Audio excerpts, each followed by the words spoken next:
The following is a presentation of the Magnitude Sports Network. Now on, hits a single to right field. That will score. Jared Chesky and the Stars take the lead on the RBI single by Hansen to right field. Wells fights to keep his shoulder up. And his pin. 2:20 remains in the game. 4th and 17. The Vikings capitalize early on a big one. What will the Squirrels do? Deep pass down the field. Cooper Johnson and Mason. He got it. Catch by Cooper Johnson. Dribble. Leandra down low. Iniger had it knocked free. Gets it back. Muscles his way in. Got it. Let's turn things over to the broadcast booth. The pregame show starts now. All right, welcome. We're live here at Rebel Field in Glyndon, Minnesota. That's what I call it. I'm not sure if you it's a matchup for the undefeated 1-0 Dilworth-Glyndon-Felton up to taking on the 1-win, 1-loss Dilworth Prowlers. The Rebels played yesterday in a game against Fergus Falls, and they took care of business against the Otters fairly convincingly, picking up a 10-1 victory in that game. And then for the Thief River Falls Prowlers, they've had two games. They played back at the turf field at NDSU, and they would fall in a tough game to the Moorhead Spuds by the final score of 16-1. But then they'd bounce back a few days later and pick up a 17-5 win over Fargo Davies Eagles. So that's it. That's your season recap for both of these teams in about 30 seconds.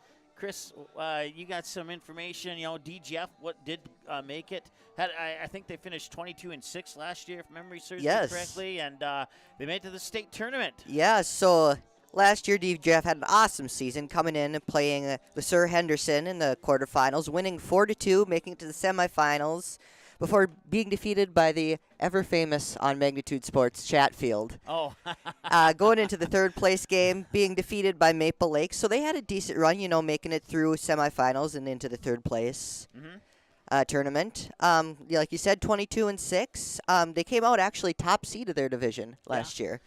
So, and Thief River Falls last year, 14-7, couple fewer games on their behalf, but it'll be exciting to see how that comes into play this year. Well, here's a tidbit that nobody except me knows.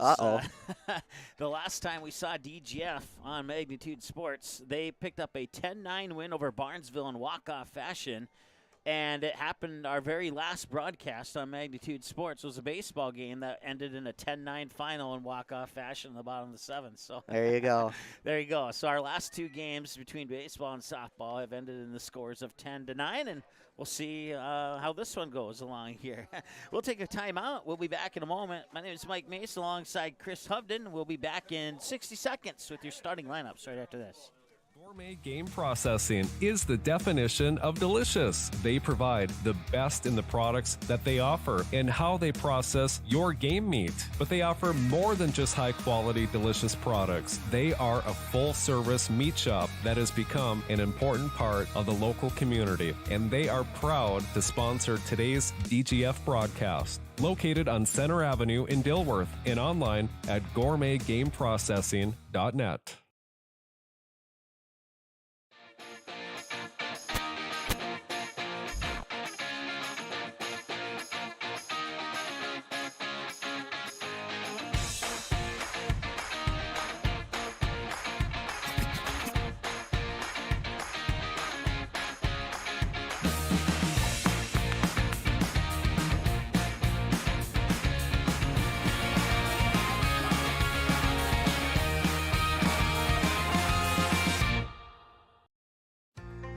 Buffalo River Sales in Glyndon has a rock-solid reputation of providing excellent service, support, and satisfaction. Buffalo River Sales prides themselves on giving customers the best service available, the best parts, and the best accessories, plus a staff that understands all aspects of the business. Check out the line of Hustler mowers and Flow trailers. Buffalo River Sales also offers military discounts. Keep your equipment running right by scheduling your service and repair needs today with Buffalo River Sales, 122 State Street Northeast in Glyndon. Call 218-498-2800.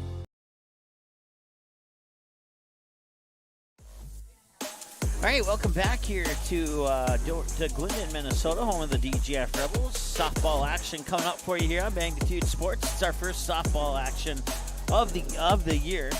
Broadcast coverage brought to you today by our friends at Gourmet Game Processing, Tommy's Express Car Wash, Buffalo River Sales, Maple River Grain and Agronomy with locations in both the DGF communities in Barnesville, Cash Concrete, Randall's Excavating, and DGF High School are just a few of our many sponsors supporting the Rebels this spring. Baseball, softball, and all that good stuff coming up here on Magnitude Sports this spring. Well, let's go ahead and look at the schedule here. And see what's coming up here for you. So today, tomorrow, we have Barnesville and DGF softball scheduled. Now, it might become baseball. And Barnesville and DGF are playing a doubleheader in baseball in Barnesville as well.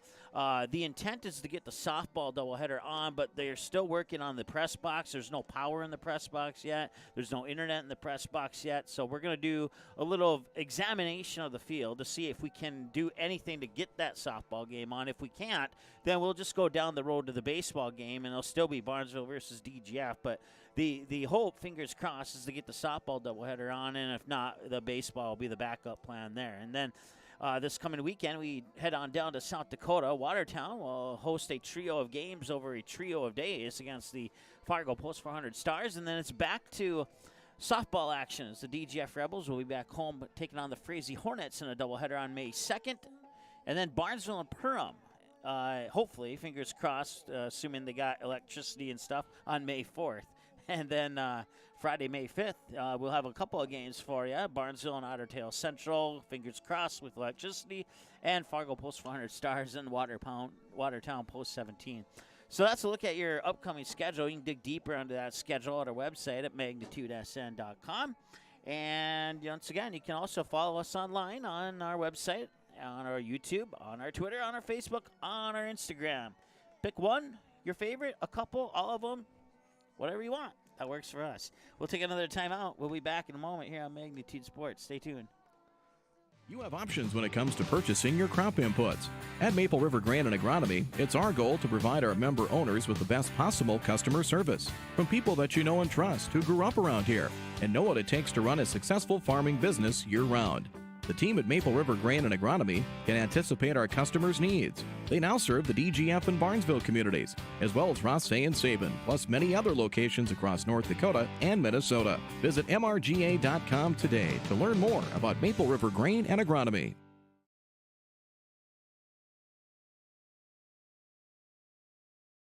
Randall's Excavating is experienced in underground utilities, specializing in water lines, sanitary sewer, and storm sewer, from site preparation and trenching to the installation of all site utilities. They also provide a large number of underground services and can complete your underground work from the street to the building. Randall's Excavating responds to emergency repairs of water leaks, fire protection lines, fire hydrants, sanitary and storm sewer lines, for all commercial and residential needs, including camera inspections, and they work with most plumbing contractors. For more info, visit randallsinc.com or call 701-219-9126.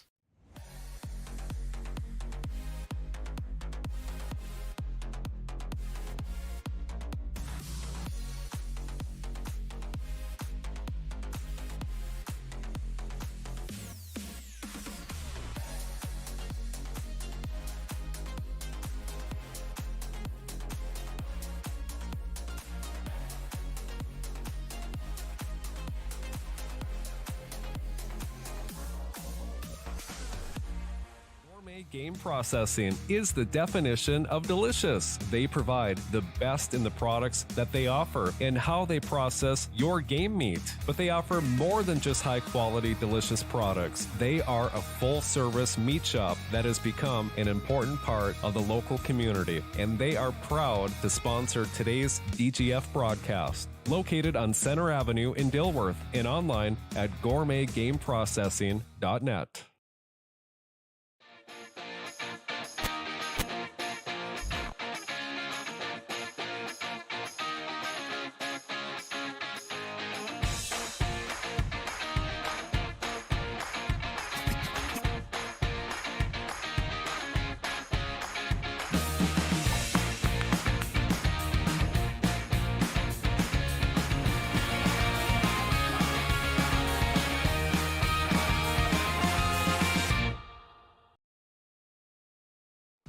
Game time is now only minutes away. Let's take a look at your starting lineups for this matchup.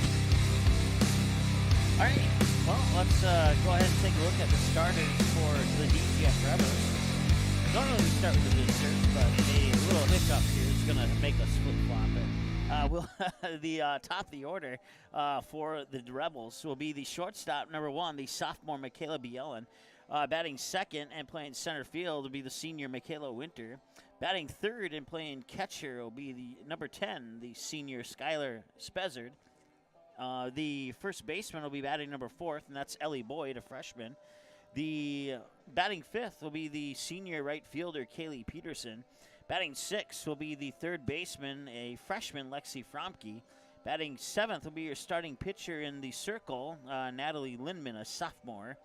Batting 8th will be Greta DeVries, a freshman. She'll be playing second base. And last but not least, a left fielder, freshman, batting 9th, number 4, Katie Kittleson.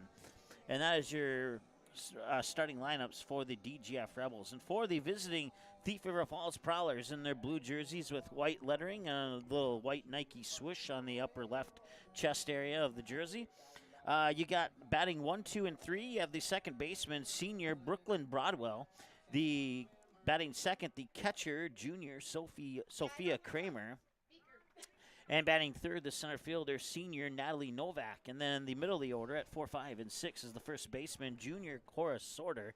The shortstop, junior Brianna Myers, who also played basketball for the Prowlers this year. And then your starting pitcher in the circle for the Prowlers will be Carly Rogala, and she'll be batting 6. And then the bottom of the order at 7, 8, and 9, Olivia Tugas, a junior, playing right field. Batting 8th is Liza Berkeley, a junior. She'll be the DH or the EH, whichever one you prefer to use in the sport of softball. And then batting 9th will be the left fielder, freshman Braylee Winan. Playing flex and at third base is Piper Green, the freshman. And that rounds up your starting lineups here for the Rebels and the Prowlers. We'll take a timeout, and we'll come back with that first pitch. It's coming up right around the corner here on Magnitude Sports. Don't go anywhere. We'll be right back. Concrete is used in nearly every business and residence thanks to its durability and low cost. Whether it's your home, farm, or business, your concrete will likely need maintenance or repair given our harsh winters. The team at Cash Concrete has over 20 years experience and is able to provide the best, most cost-effective service in today's market. Call 701-219-0425 or visit CashConcreteFM.com to get your free quote. Cash Concrete, proudly serving North Dakota and Minnesota commercial businesses and the community since 1995.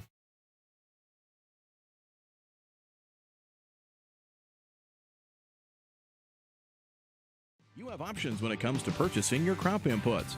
At Maple River Grain and Agronomy, it's our goal to provide our member owners with the best possible customer service from people that you know and trust who grew up around here and know what it takes to run a successful farming business year-round. The team at Maple River Grain and Agronomy can anticipate our customers' needs. They now serve the DGF and Barnesville communities, as well as Rothsay and Sabin, plus many other locations across North Dakota and Minnesota. Visit mrga.com today to learn more about Maple River Grain and Agronomy.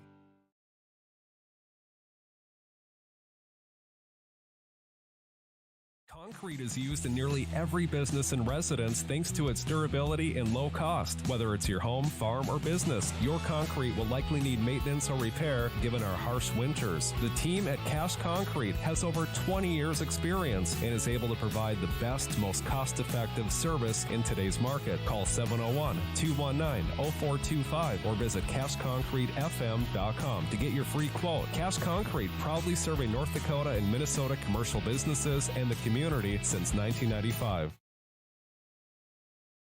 Randall's Excavating is experienced in underground utilities, specializing in water lines, sanitary sewer, and storm sewer, from site preparation and trenching to the installation of all site utilities. They also provide a large number of underground services and can complete your underground work from the street to the building. Randall's Excavating responds to emergency repairs of water leaks, fire protection lines, fire hydrants, sanitary and storm sewer lines, for all commercial and residential needs, including camera inspections, and they work with most plumbing contractors. For more info, visit randallsinc.com or call 701-219-9126. All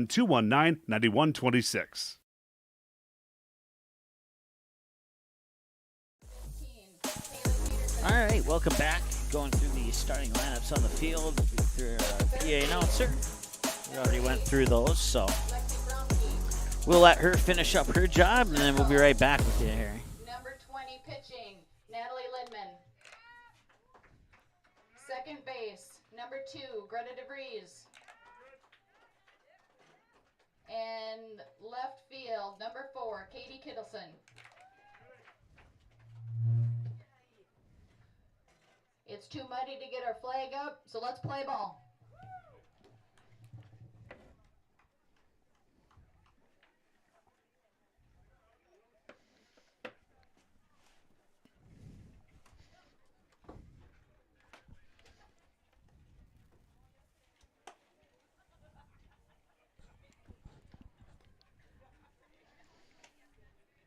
All right.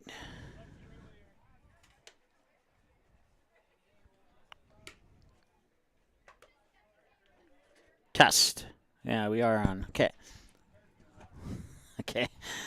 Just making some adjustments on our microphone here based upon one of my favorite viewers. And all right, we are ready to go here as the Rebels and the Prowlers. Prowlers will bat first as the visitors on the team. And then warming up in the circle here for the DGF Rebels is, let me grab my lineup card here. It's underneath my laptop here, is Natalie Lindman warming up in the circle. Once again, the Rebels are 1-0 on the season with that's what I was looking for, a 10-1 win over Fergus Falls in the game that was played yesterday.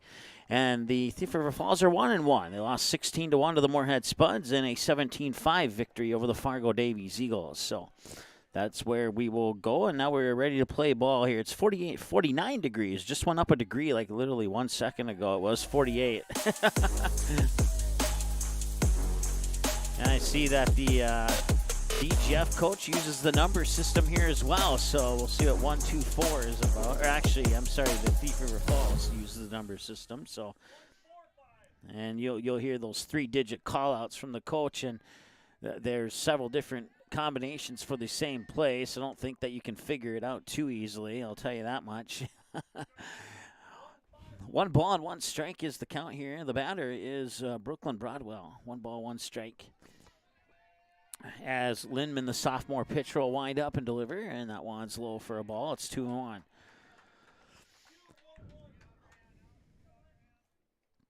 And apparently we do not have a home run. We'll get that fixed here for you.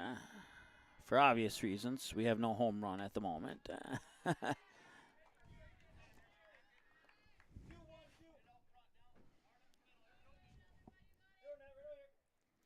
3-1 here to Broadwell.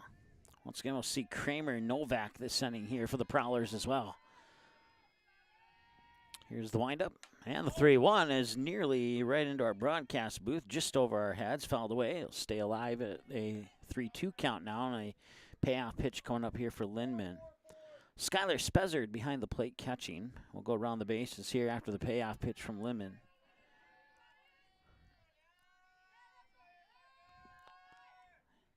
And that one's a little bit low, and it'll walk Broadwell to first base. So a runner on, and that brings up the next batter, Sophia Kramer. Around the bases for the Rebels, you got Ellie Boyd at first. She's a freshman. You got the freshman second baseman, Greta DeVries. You got the sophomore, Michaela Bieland at shortstop, and Lexi Fromke, the freshman, at third.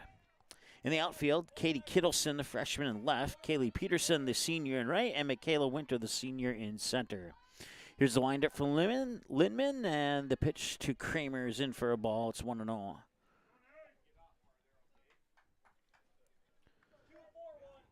Little dust devil happening right behind first base here. We'll zoom out a little bit here on our camera. And so, yeah, like I said, we got a little bit of a dust devil kind of. And we've seen that at games in the past. And especially in games in Barnesville. But, yeah, that's a pretty big gust of wind right there. Definitely a first for me. I've never seen that. It had it happen once in Barnesville. I was set up off the third base line, and it came right at me, just like it came right at me off the first base line here in Glyndon. So, although this one fails to compare to the one in Barnesville because everybody had to close their eyes, and literally players got lost in the dust. Jeez. Little bunt attempt goes right back to Lindman. She'll pick it up, fire it over to first. She got it. It's a 1-3 ground out for Kramer. That puts One out on the board and one runner on, and I'll bring up Natalie Novak, the senior.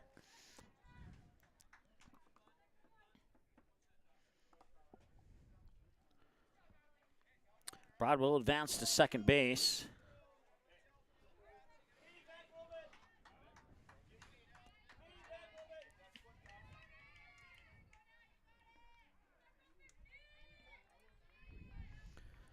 And that pitch is going to miss. It's a ball, 1-0.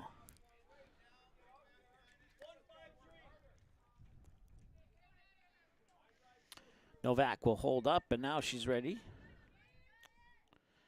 Lindman sets and delivers. Did she catch the inside edge? She did. It's a strike, 1-1.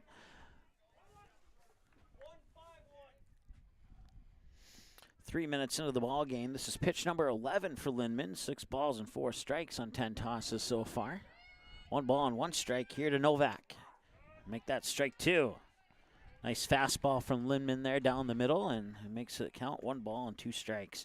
Once again, broadcast coverage brought to you by our friends at Cash Concrete, Randall's Excavating, and Gourmet Game Processing, to name a few of our many sponsors, bringing you Rebel softball and baseball this spring. Here's the windup in the 1-1, and that one's fouled off just to the right side of the press box, and it's going to remain 1-2, or become 1-2, I should say, as the official will get the ball back from a fan who apparently did not want to keep it as a souvenir.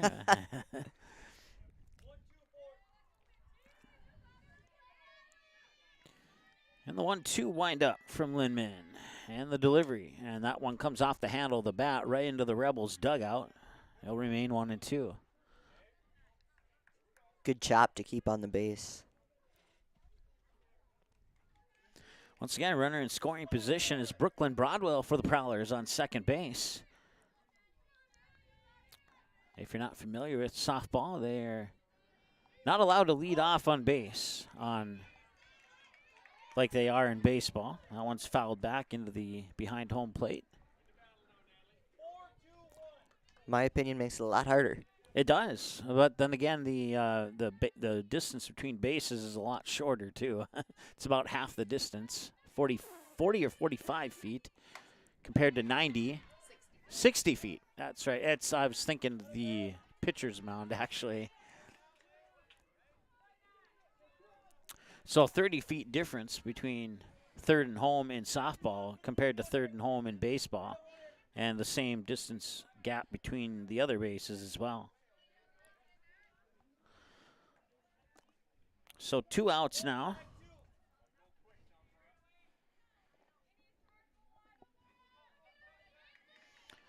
Cora Sorda is a junior for the Prowlers. She's at the plate now. She takes the first pitch a little bit high for a ball, 1-0.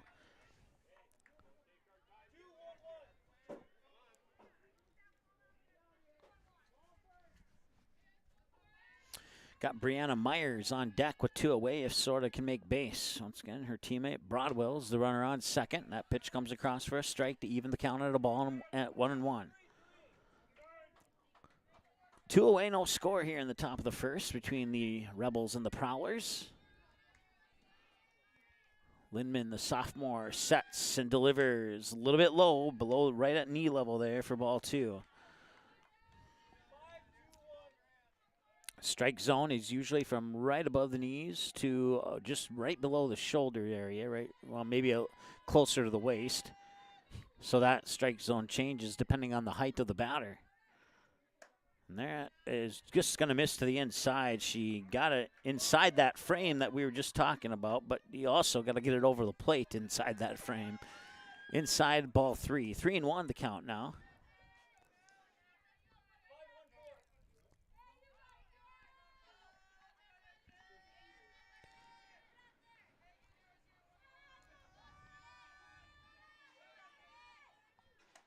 And there's a nice pitch there from Lindman. Gets it across for strike 2. Full count.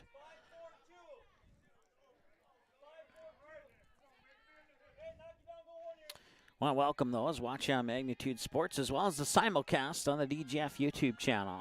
Certainly appreciate you tuning in. That's a new name for it. Yeah, right? Swing and a miss there by Sorda, and that ends the first inning, top of the first inning of play. We'll have Michaela Bielen, Michaela Winter, and Skylar Spezzard, your sophomore, senior. And there you see it. No runs, no hits, no errors, and they leave one on base. And we'll be back in a moment here on Magnitude Sports. Stay tuned. Gourmet Game Processing is the definition of delicious. They provide the best in the products that they offer and how they process your game meat. But they offer more than just high-quality, delicious products. They are a full-service meat shop that has become an important part of the local community, and they are proud to sponsor today's DGF broadcast. Located on Center Avenue in Dilworth and online at gourmetgameprocessing.net.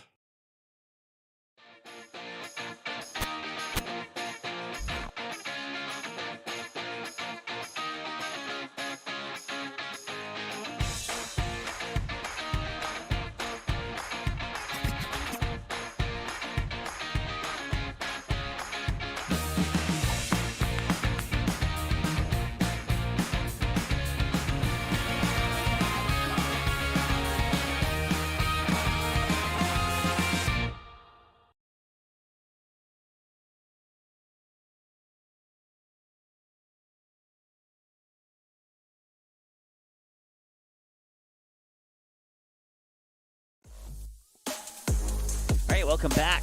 Bottom of the first, no score. No runs, no hits. And one runner left on base for the Prowlers in the top half of that inning. This is Michaela Bielen starting it off. Bielen is 4 for 9 lifetime on Magnitude Sports, and now she's 5 for 10. She'll get a single as that one rolls right out into center field. And I'll bring up Michaela Winter.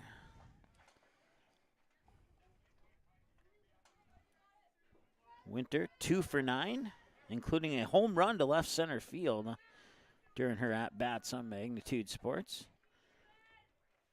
And that one chipped foul at the plate for strike one. In the circles, Carly Rogala, a junior for the Thief River Falls Prowlers. Behind the plate, catching those pitches is Sophia Kramer, a junior. And then around the bases, you got Cora Sorda, a junior at first. Brooklyn Broadwell, a senior at second. Brianna Myers, a junior at shortstop. And Piper Green, the freshman, at third base. Outfield here after the 0-1 pitch. And they'll show a bunt. She'll drop it right in front of home plate. Piper Green will throw it up, and that will not go. Bielen will advance to third, and now she'll come home, and the play at the plate will not be in time, and the Rebels score, and it's 1-0. So an error will be charged on that play.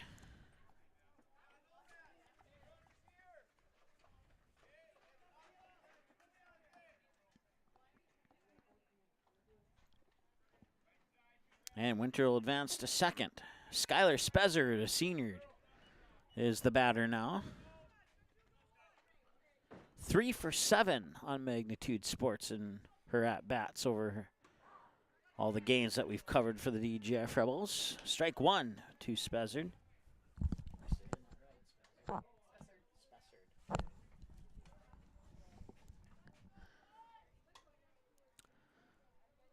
0-1 to Spezzard.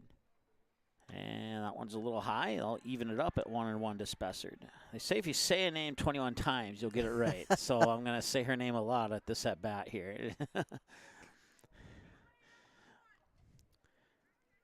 11 minutes into the game, a 1-1 count and a 1-0 lead with one runner on base for the DGF Rebels. 1-2 the count now. Strike ball strike on the 3 pitches. 6 pitches for Rogala. 5 of them have been strikes. Once again, a strike is anything that's not a ball. That one, chipped foul right behind the plate. It'll remain 1-2. The outfield here for the Prowlers, you got Natalie Novak, the senior in center. Olivia Tugas, the junior in right. And Braylee Winan, the freshman in left. And I want to say thanks to a couple of the student managers for the Prowlers for helping me out with every single name on their roster. I appreciate that very much. Spezzard will swing and miss. And that'll be out number 1. Bring up Ellie Boyd, the freshman. Or wait, she tipped it. I didn't hear, usually I hear those tips on our field mics, but I didn't hear the tip this time. So It'll remain 1-2. It's still Spessard at the plate. And this time she tips it right over towards Myers, the shortstop, and that'll be a 6-3 over to Sorter for the out.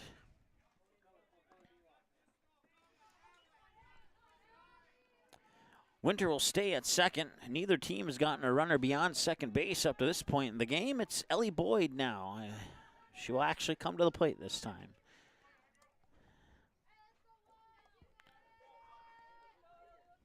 And the windup, and that one is hit hard, sneaks by Briers into left field, and the throw home is safe. Michaela Winter will slide in as the throw to home was not secured, and that will be a RBI double for Ellie Boyd to left field. That'll make the score 2-0 now, bring up Kaylee Peterson. Senior this year for the Rebels.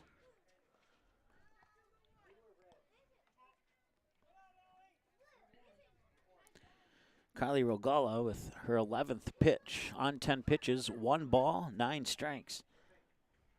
And that's ball 2, or ball 1 to Peterson, ball 2 overall in the game. Not a bad ball strike split count if you're the coach. You have a smile on your face right now, with the exception of the number on the scoreboard that matters the most. There's a strike. Or no, I guess they called it a ball, so it's 2-0.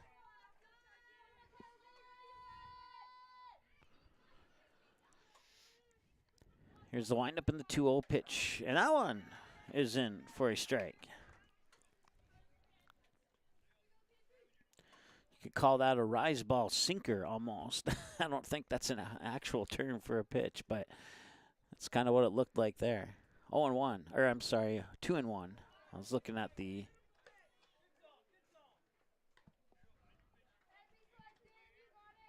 inning numbers in the middle of the home and visitor score, so that's what's throwing me off. I'll figure it out. 3-1 with 1 away, and she'll foul it at the plate.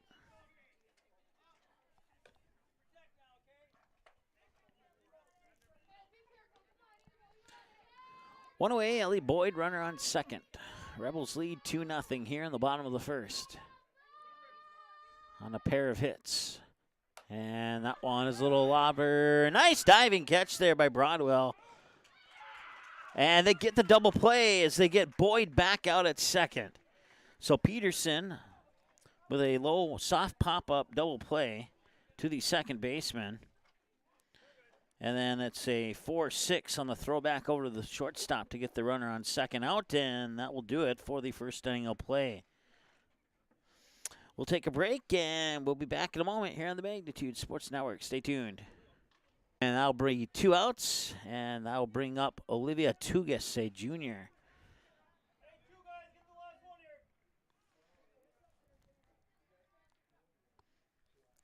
If Tugas can reach base, it'll be Liza Berkeley to follow. 19 minutes into the game, 2-0 DGF, 2 outs in the pitch. Swing and a miss, strike 1. Swing went over the top of the pitch. Even if she wouldn't have swung, I believe that would have resulted in a strike. So not a bad pitch to swing at. Here's the 0-1. That one's a little low, maybe a little inside, and it's 1-1.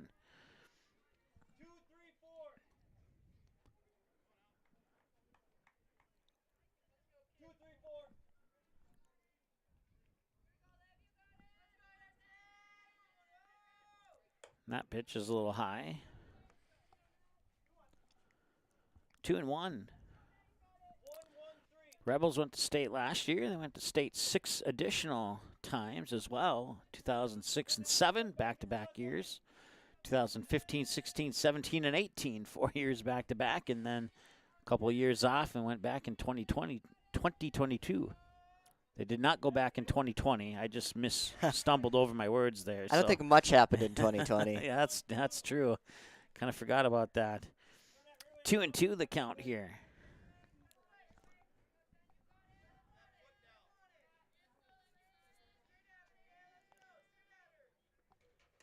Swing and a miss for a strike. And they'll take care of business here in the top of the second. We move now to the bottom of the second. It'll be batters 6, 7, and 8 for the DGF Rebels. Carly Regala in the circle will toss pitch 17. When we return after this, 2-0 Rebels here on the Magnitude Sports Network. You have options when it comes to purchasing your crop inputs. At Maple River Grain and Agronomy, it's our goal to provide our member owners with the best possible customer service from people that you know and trust who grew up around here and know what it takes to run a successful farming business year-round. The team at Maple River Grain and Agronomy can anticipate our customers' needs. They now serve the DGF and Barnesville communities, as well as Rothsay and Sabin, plus many other locations across North Dakota and Minnesota. Visit mrga.com today to learn more about Maple River Grain and Agronomy.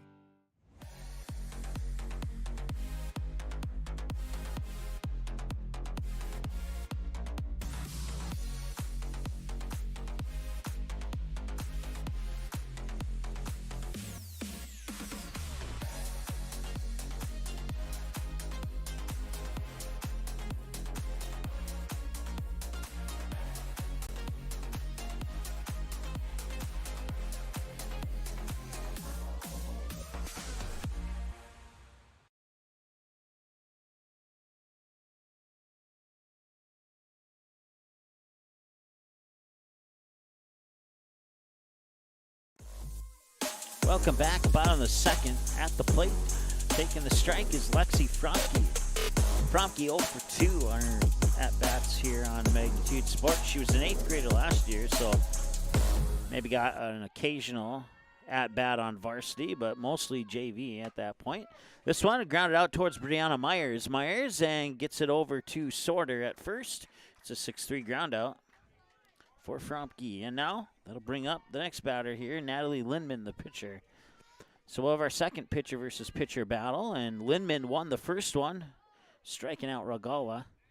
We'll see if Ragala can return the favor here to Lindman or not. 1 for 3 Lindman lifetime on Magnitude Sports, has a lone hit to right center field.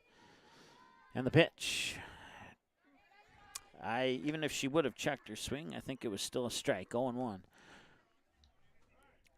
2 runs in the in the bottom of the first, and that's been all the scoring so far.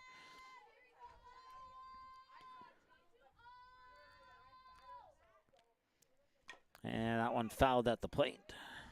0-2 the count. Once again, Regala pitching, Kramer catching. Sorter at first, Broadwell at second, Myers shortstop, Green at third.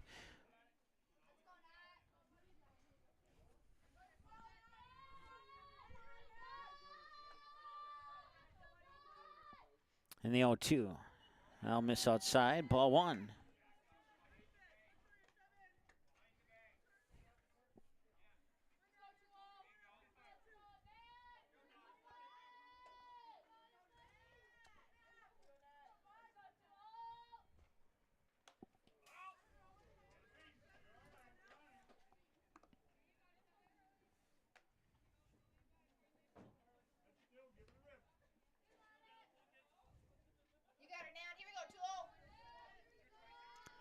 One ball and 2 strikes.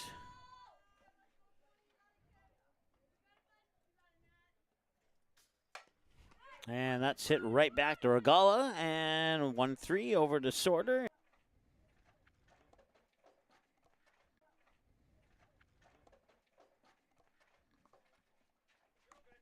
Randall's Excavating is experienced in underground utilities, specializing in water line, sanitary sewer, and storm sewer, from site preparation and trenching to the installation of all site utilities. They also provide a large number of underground services and can complete your underground work from the street to the building. Randall's Excavating responds to emergency repairs of water leaks, fire protection lines, fire hydrants, sanitary and storm sewer lines, for all commercial and residential needs, including camera inspections, and they work with most plumbing contractors. For more info, visit randallsinc.com or call 701-219-9126.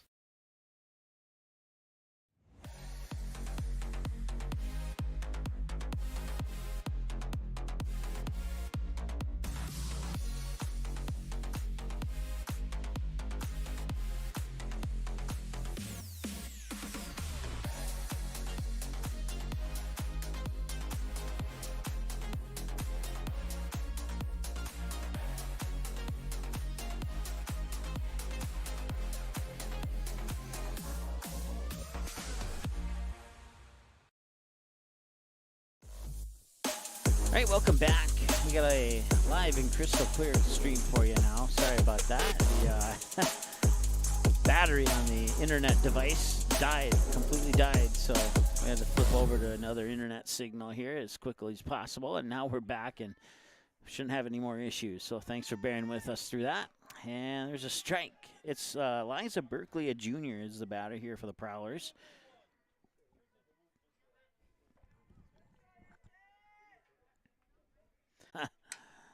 That one is blasted foul off to the left side of the batter's box for a strike. There was a game about maybe three, four seasons ago. Thief River Falls went to West Fargo to play the Cheyenne Mustangs, and we could not get the internet to work that day, so we recorded it with no play-by-play. Because the microphones weren't working either. Well, there's a little roller out. Shortstop Michaela Bielen picks it up. Fires it over to Ellie Boyd. It's a 6-3 ground out for the Prowlers. And so we live streamed the recording of that, and I added play-by-play to it on a Sunday afternoon for a game that happened on a Friday. And we had over 300 viewers for that Sunday afternoon 2-day delayed softball broadcast. So that's a way to do it. Yeah. Strike here. Brooklyn Broadwell 0 for 0. She walked last time she was at the plate. She ended up getting as far as second, and that was as far as she would get before the inning came to a conclusion. She got a piece of that one, so going to the books as a fouled away pitch. 0-2.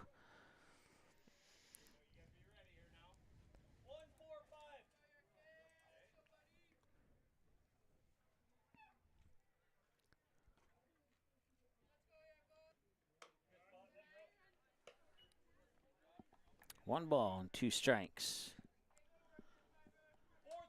See, the nice thing about these early games, I might be able to get back on campus before the dining hall closes. Yeah, you can get some food, yeah. I don't mind early games. If basketball started at 4, that'd be great. Oh. Lines one down the first base line. Just snuck it inside the line past first base, and that'll be good for a base hit.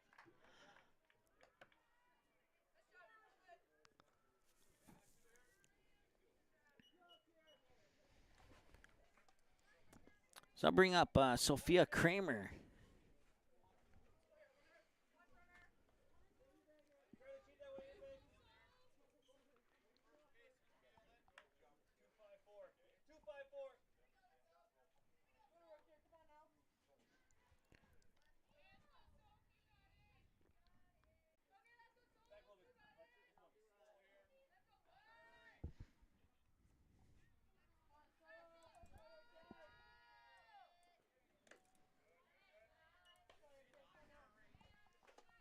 Go get her.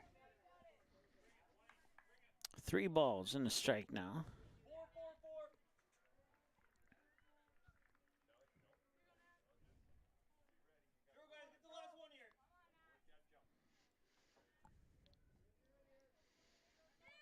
Lindman from the circle winds, delivers, and she went for the bunt and bunted it foul. So strike 2 and a full count at 3-2, and that will cancel out the bunt idea unless coach has something up their sleeve I'm unaware of, which has happened in the past. I've seen bunt attempts on 2 strikes. It's not the best game plan, but sometimes it works. Full count, 3-2.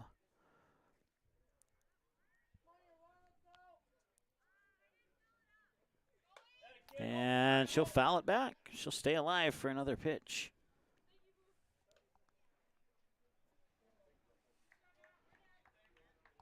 This is pitch number 7 of the at-bat here for Kramer. Once again, she grounded out right back to the pitcher last time she was at the plate. Pitch number 49 coming up here for Lindman unofficially, according to my numbers. And payoff pitch number 2, excuse me. This one grounded and it rolls foul. So we'll back up and do that all over again. It'll remain 3-2, and now it'll be payoff pitch number 3. 34 minutes into the ball game. The next pitch here for Lynn. Balls 32 strikes on 49 tosses unofficially.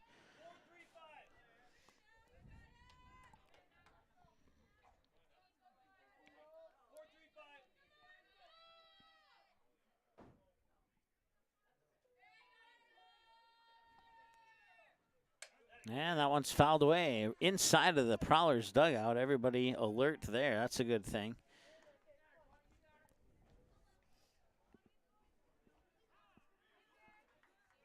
Pitch number 9 of the at-bat here for Kramer. The record is 16, in case you're wondering. It happened in a game between Fargo North and West Fargo. So this is pitch number 9. The record is 16.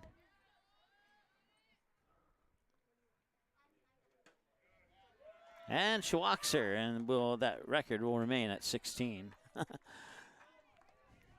So what I like to call a Mike Mason fact. Yeah, I know all these things.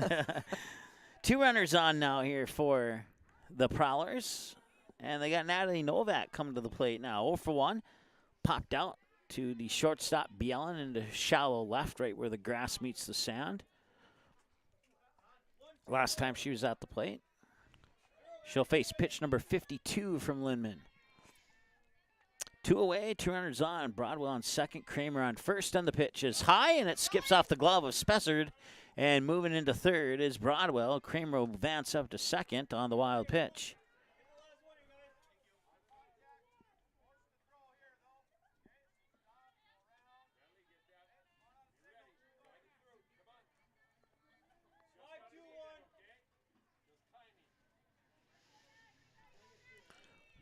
One and 0 with the wild pitch, and now a base hit could tie this game up. We'll see if Novak can do that. She'll watch that pitch sink in and low. 2-0. And Novak ahead in the count here. Unless she gets the pitch of her dreams, I wouldn't suspect that she'll be swinging on the next 2 pitches here. We'll see.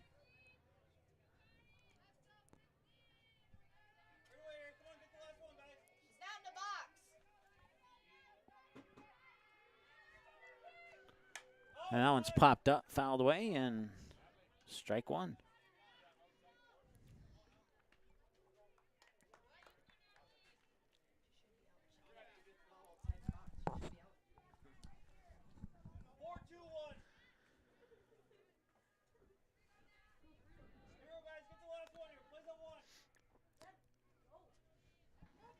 So 2-1 now.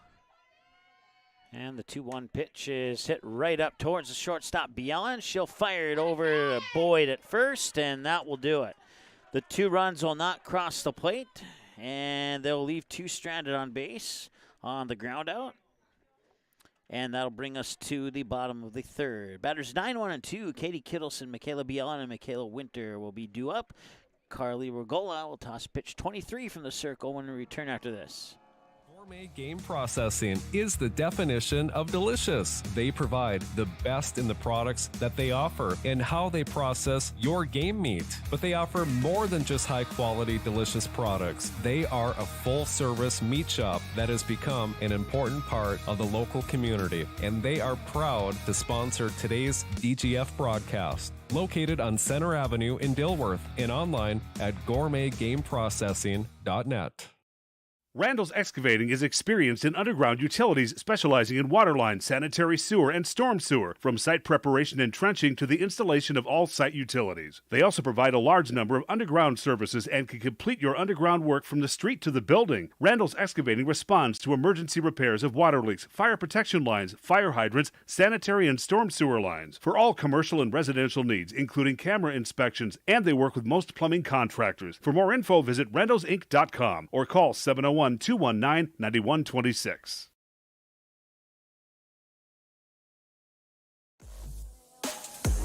All right, it remains 2-0 in favor of the DGF Rebels here on the Magnitude Sports Network. After 2.5 innings of play, we go to the bottom half of the third with batters 9, 1, and 2. Kittleson, Bielen, and Winter. And I'll start with Katie Kittleson, the freshman. She'll face off against Rogala's 23rd pitch of the day.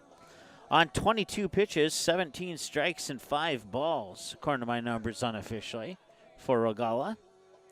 Once again, Kramer catching, Sorter at first, Broadwell second, Myers shortstop, Green at third. Novak in center, Tugas in right, and Winden in left. And the pitch. That will miss for a ball, 1-0.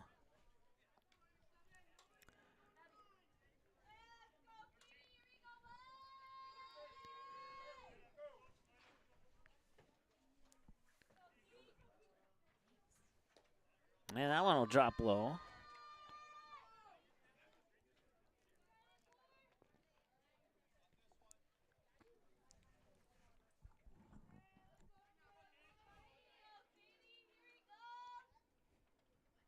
Swing and miss there for a strike. 2-1 the count.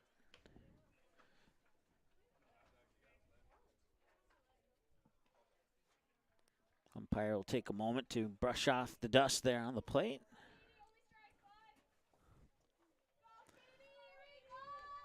That dusting off of the plate brought to you by our color man, Chris Hovden. Much appreciated. You're welcome. I paid a lot for that.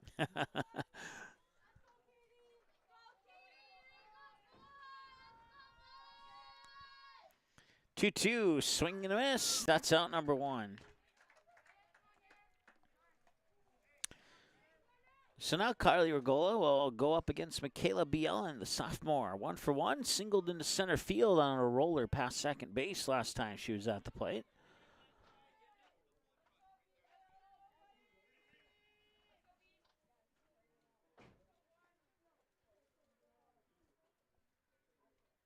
The pitch, and this one's going to go right up towards second. Broadwell will pick it up and just got it to Sorter in time.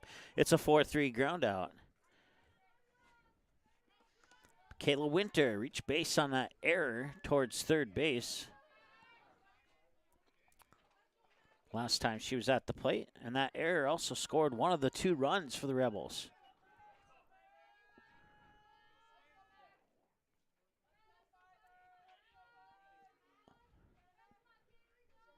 And the pitch is just a little low, and it's ball 1.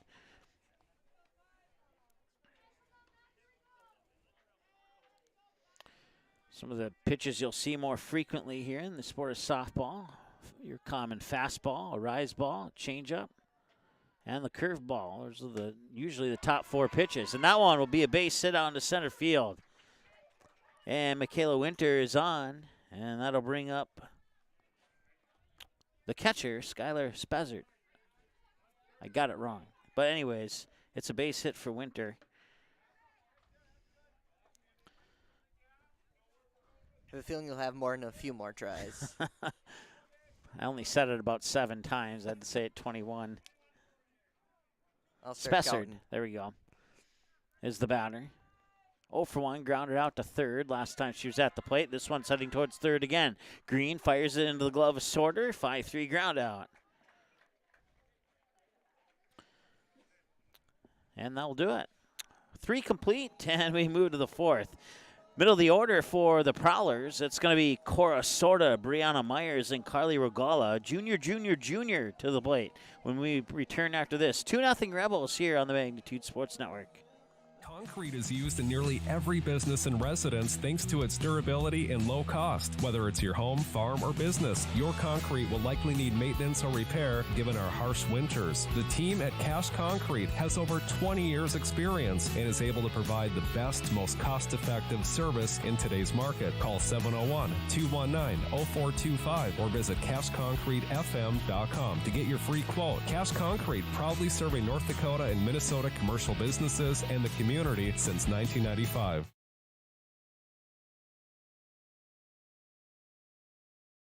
Randall's Excavating is experienced in underground utilities, specializing in water line, sanitary sewer, and storm sewer, from site preparation and trenching to the installation of all site utilities. They also provide a large number of underground services and can complete your underground work from the street to the building. Randall's Excavating responds to emergency repairs of water leaks, fire protection lines, fire hydrants, sanitary and storm sewer lines, for all commercial and residential needs, including camera inspections, and they work with most plumbing contractors. For more info, visit randallsinc.com or call 701-219-9126. All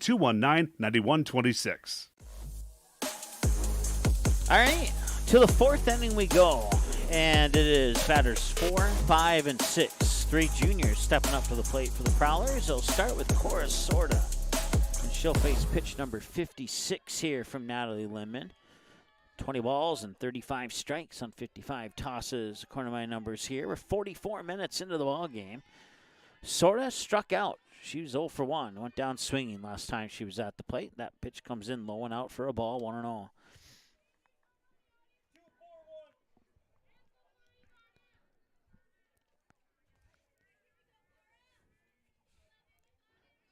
2 runs on 3 hits and 1 Prowler's error for the Rebels up to this point, as Lindman will toss a strike to even things up at 1 apiece, 1-1.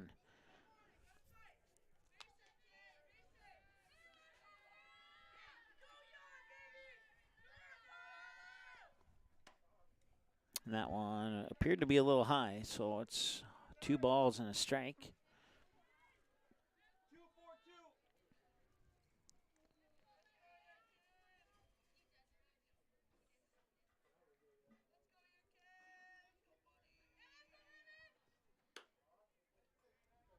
And that will just miss. Ball 3. So ball, strike, ball, ball. And that order on 4 pitches so far here to Cora Sorda.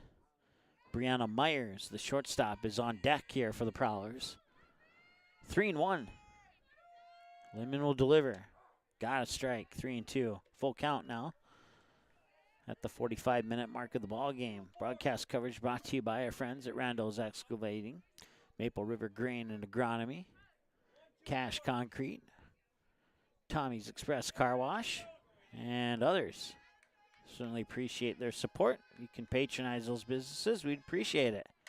That one need to be elevated a little bit more to get into my right hand, and that'll be an unofficial strike. It'll remain 3-2. So ball, strike, pair of balls, a strike, and a fouled away pitch. And this is pitch number 7 of the at-bat now here for Sorda.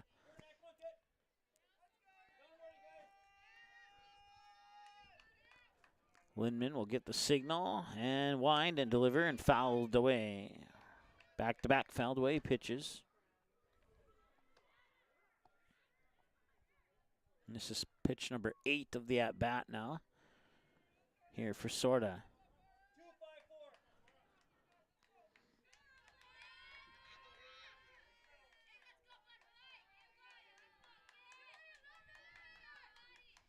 And that one's fouled off the first base side, and it hits the fence, and it'll stay in the field of play. But pitch number 9 coming up now here for Sorda. So no batter has reached 10 yet, but we've had 2 come close.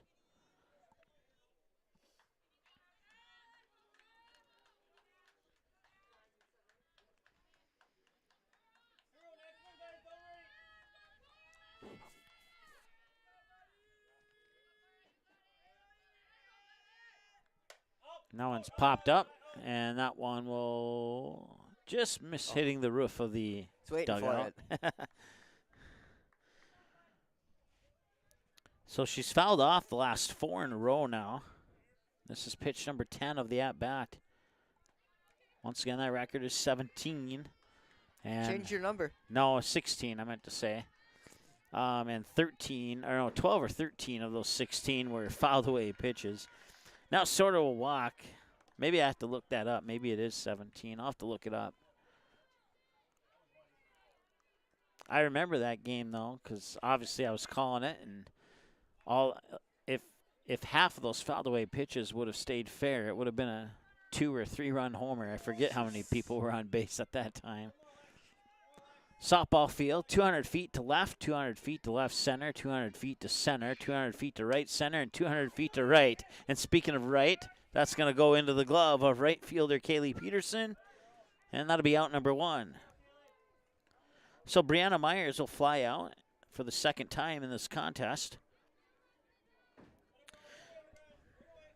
I'll bring up Carly Rogala. Another pitcher versus pitcher battle.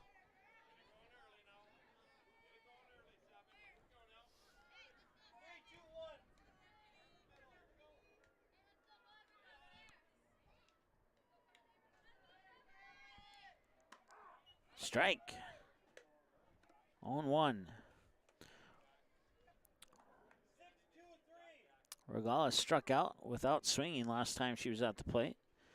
The 2 pitchers are 1-1 in the pitcher versus pitcher battle. And this one hit out towards Bielen. Up to second, over to first. They did not get the play at first, but they did get the lead runner at second. So Rogala will reach on a fielder's choice as Sorda's thrown out at second base.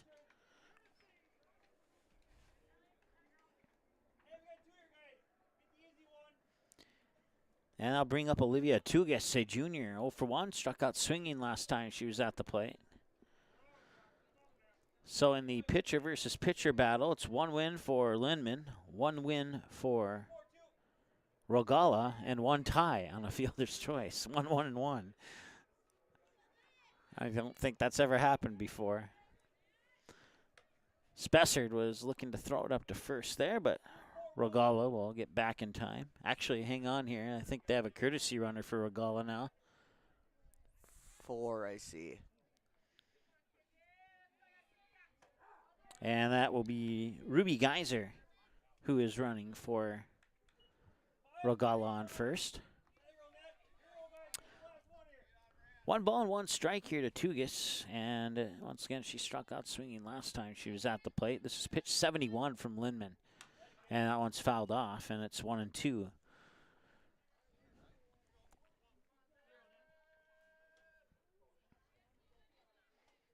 If we get a batter that gets to 16, I'll check it to be sure. But until then, I'll leave it alone.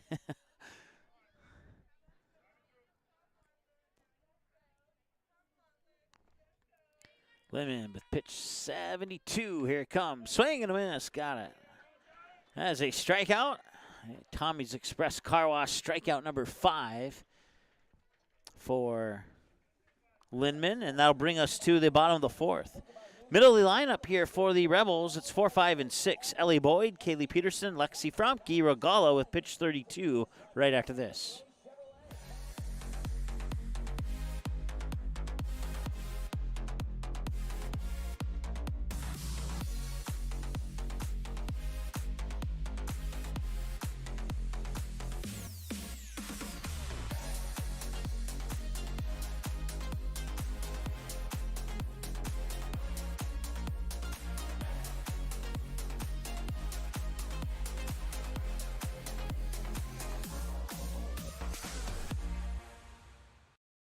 Gourmet Game Processing is the definition of delicious. They provide the best in the products that they offer and how they process your game meat. But they offer more than just high-quality, delicious products. They are a full-service meat shop that has become an important part of the local community, and they are proud to sponsor today's DGF broadcast. Located on Center Avenue in Dilworth and online at gourmetgameprocessing.net. All right, this is Ellie Boyd. 1 for 1 with a double to left field last time she was at the plate. 52 minutes into the ball game. This is pitch 32 for Carly Rogala, the junior for the Prowlers. And the pitch is going to be a little dribbler out towards third. Picked up by Myers, and the throw does not connect at first. And now moving over to second, and she will advance on an error. That's the second error of the game, charged the third baseman on the throw over to first. And now Kaylee Peterson is the batter here for the Rebels. Yes, it is Kaylee Peterson. 0 for 1, popped out to the second baseman last time she was at the plate. And a swing and a miss here for strike number 1. So the senior takes an 0-1 count here from the junior Rogala.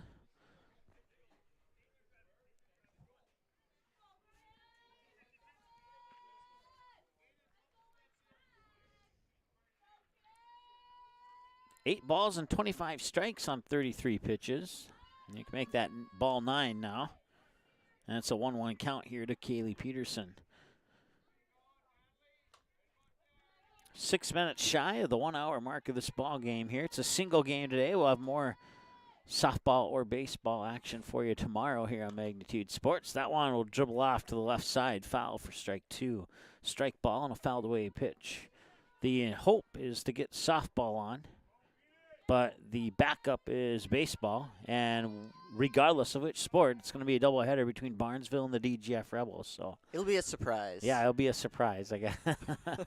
Once again, they're building a new press box at Blue Eagle Field, which is the home for the Barnesville softball team. And I was in that press box about an hour before I arrived here at this field in Glendon. And they're still working on getting power into the press box, but it's looking good so far. They'll have a couple restrooms and a concession stand, and that one will sneak by the shortstop Myers into center field, and a nice throw back in from Novak to Kramer as Ellie Boyd thought about coming home from third but changed her mind. That was probably the right decision.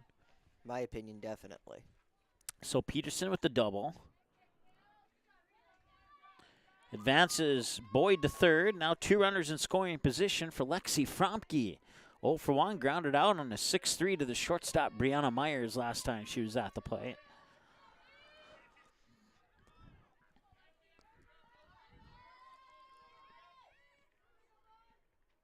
Here's the windup and the delivery. And did it get in there? No. Yes, it did. It was a delayed strike call right over the outside edge of the plate. I thought so, but a little delay on the call from the plate umpire there.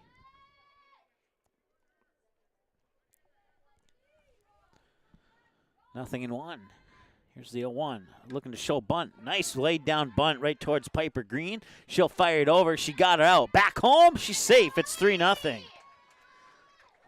So out at first, runner safe at second. Boyd comes in to score. It's 3-0 with 1 out, and that brings up Natalie Lindman.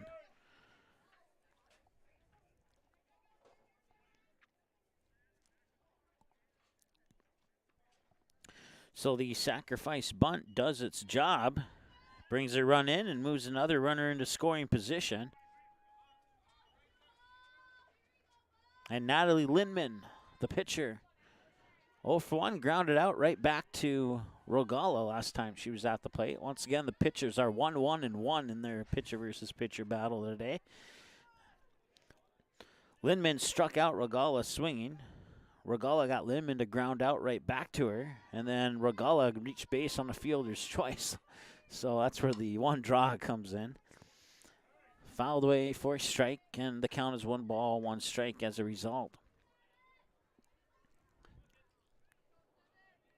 40 pitches for Rogala. 30 of them have been in the strike category.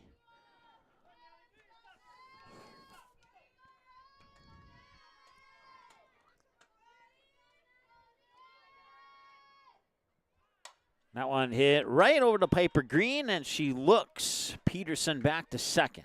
So that's out number 2 on a line drive out by Lindman. So that puts Rogala in the lead in the pitcher versus pitcher battle at 2-1-1.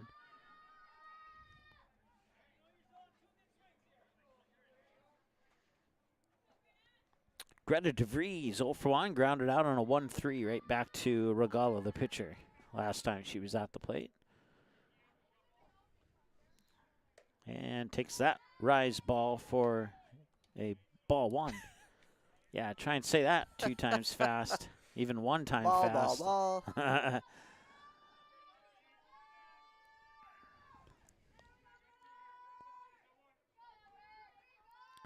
She'll wind up, and she tries the fastball, and that's fouled off right over my right shoulder for strike number 1.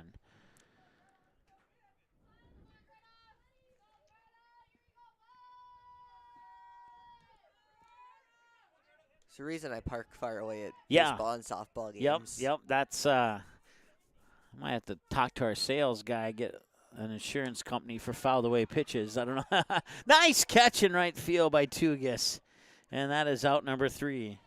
So DeVries will fly out on a line drive to right field that Tugas had to jump up and snag, and she did it successfully. That'll bring us to batters 8, 9, and 1. Berkeley, Winnan, and Broadwell are the scheduled batters for the Prowlers. When we return after this, 4 down, potentially 3 to go. It's a 3-0 game in favor of the Rebels. We're back in a moment. Buffalo River Sales in Glendon has a rock-solid reputation of providing excellent service, support, and satisfaction. Buffalo River Sales prides themselves on giving customers the best service available, the best parts, and the best accessories, plus a staff that understands all aspects of the business. Check out the line of Hustler mowers and Flow trailers. Buffalo River Sales also offers military discounts. Keep your equipment running right by scheduling your service and repair needs today with Buffalo River Sales, 122 State Street Northeast in Glendon. Call 218-498-2800.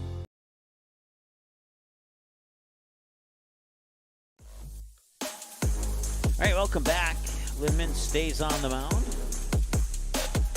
And She'll toss pitch 73 here. Liza Berkeley, the junior, will be the batter here who'd start things off in the top of the 5th for the Prowlers. Rebels scored 2 in the bottom of the 1st, and both teams are scoreless in the 2nd and 3rd. DGF gets 1 more in the bottom of the 4th. They have 3 runs on 4 hits, 2 Thief River Falls errors. Rebels left 2 on base, while the Thief River Falls Prowlers have no runs on a single hit, no errors for the Rebels, and they've left 4 on base so far here in this contest. Once again, it's Liza Berkeley, 0 for 1, struck out swinging last time she was at the plate. And the pitch, in for a strike, right above the knees. Perfect pitch there from Lindman. And that 0-1 count is pitch number 73. 73 pitches in 1 hour. And that one is right off the roof, like a skipping rock off a lake. Into foul territory off the first base side for 0-2. Berkeley with a late swing on that one. Here in the top of the 5th, and that's a grounder. They'll go right towards DeVries. DeVries falls down as she throws it over to Boyd. And that's an unfortunate error. That should have been a ground out.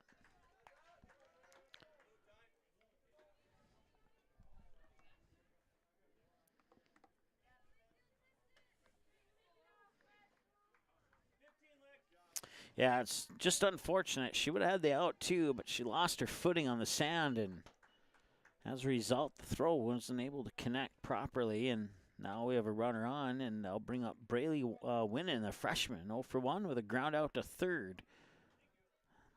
And, yep, it's still Braylee.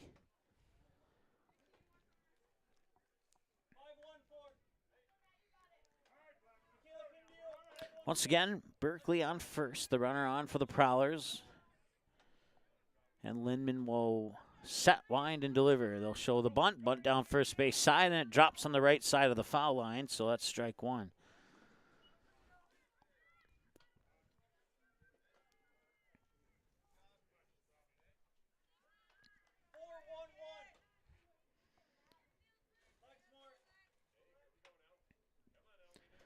So Lindman will check her wrist for the 4-1-1 play, and now she'll set with the signal here from Spezzard, and I think that pitch came in for a strike, I guess. Yes. Okay.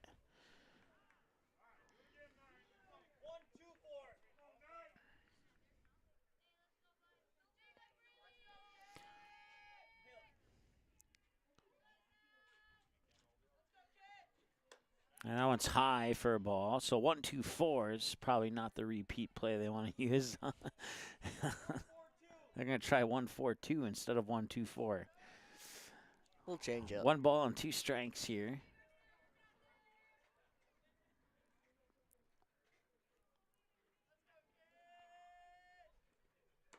And that just barely missed.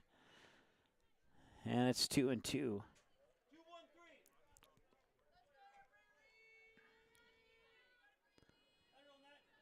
So you notice that the coach will call out a number, and then Lindman will check the pad right below her pitching glove.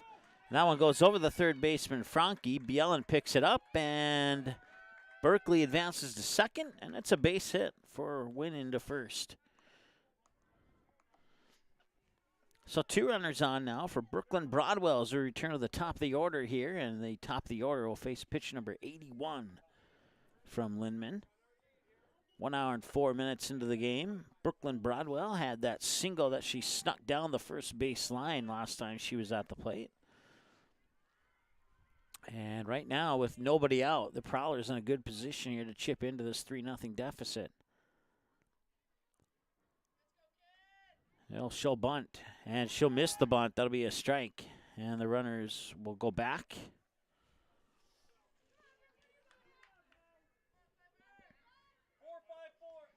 So the idea here with the bunt is to get the runners over to second and third, and then they'll sacrifice the out at first if Broadwell couldn't race out the throw. That pitch will be a little bit low for a ball. 1-1 the count.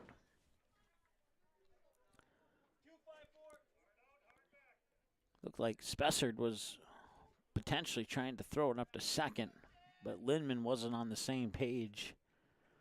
Runner stays put, so it doesn't matter. Now she'll show bunt again. And she missed the bunt again, and now it is a 2-strike count.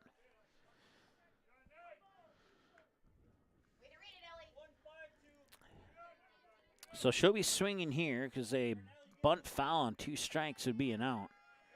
So she'll be swinging or watching here, one of the two. And she'll swing, and she will get it right over towards DeVries. DeVries, it's the equivalent of a sacrifice bunt. It's a ground out on a 4-3, and it still gets the job done. It gets her teammates over to second and third with 1 out. Now a base hit could pull the Prowlers within 1, and it'll be Sophia Kramer who will be trying to get that base hit. She's 0 for 1, grounded out to the pitcher, and then she walked. It's her 3rd trip to the plate today as she bats 2 in the lineup. She'll face pitch number 85 from Lindman.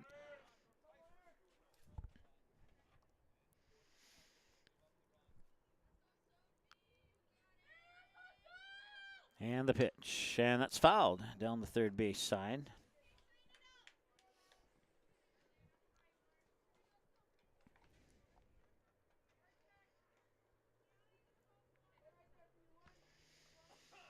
Kramer. She'll usually start from the back of the batter's box and then run up as she swings. We'll see if she does that this time or not. Third baseman playing up.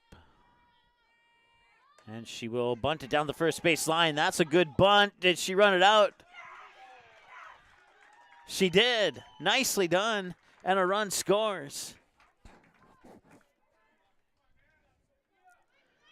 Berkeley comes in from third. Sophia Kramer will get an RBI bunt single.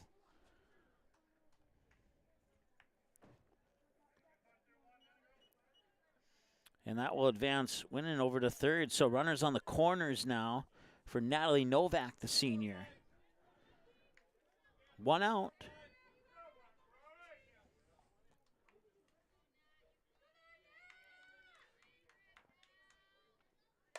Runner goes, and that one is going to find its way into center field. And Winnan will come in and score. Moving into third is Kramer. They'll hold the brakes on her there. And that's an RBI double for Novak, and the Prowlers are in business. The tying run is now 60 feet away, and the go-ahead run is in scoring position on second. Good ball game going on here so far. Cora Sorta, the batter, 0 for 1, struck out swinging, and then she was walked last time she was at the plate. She'll face pitch number 88 from Lindman.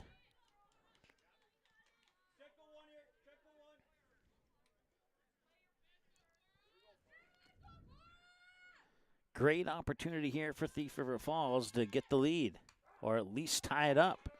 And a nice pitch there from Lindman for a strike, 0-1. We'll see if the Rebels' defense can shut things down here for the Prowlers and hang on to this 1-run lead or not.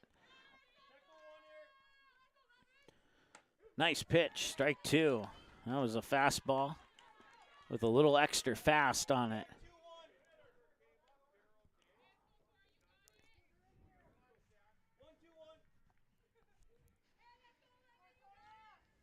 It's down to the wire now. Here's the 0-2. Missed outside. 1-2.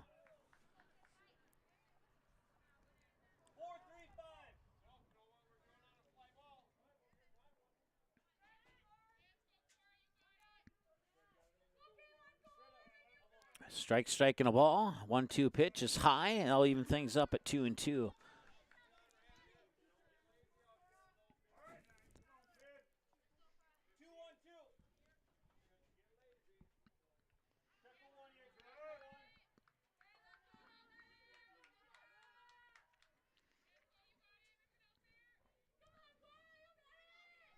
Here's the windup and the 2-2 pitch. Got it, strike 3. Sends her back to the dugout. And that is out number 2, and they need one more And Lemon will square off against the shortstop, Brianna Myers. Myers played basketball. I remember that game well. It was against Barnesville, and she had a teammate on that basketball team with the last name Rantanen. And those two, Myers and Rantanen, are two names of my favorite hockey team. So I enjoyed calling that game. Take a guess who that is. 1-0 the count here to Myers. Myers 0 for 2 on a pair of flyouts, both of them to Kaylee Peterson in right field. See if she can avoid that this time. 2 outs and the tying run on third.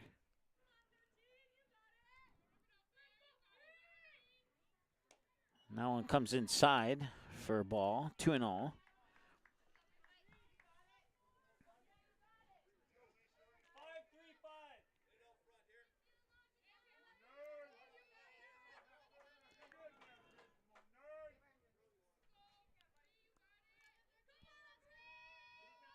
Base hit would be huge here for the Prowlers. Can Myers get it? Fouls it away, and it hits the roof of the press box.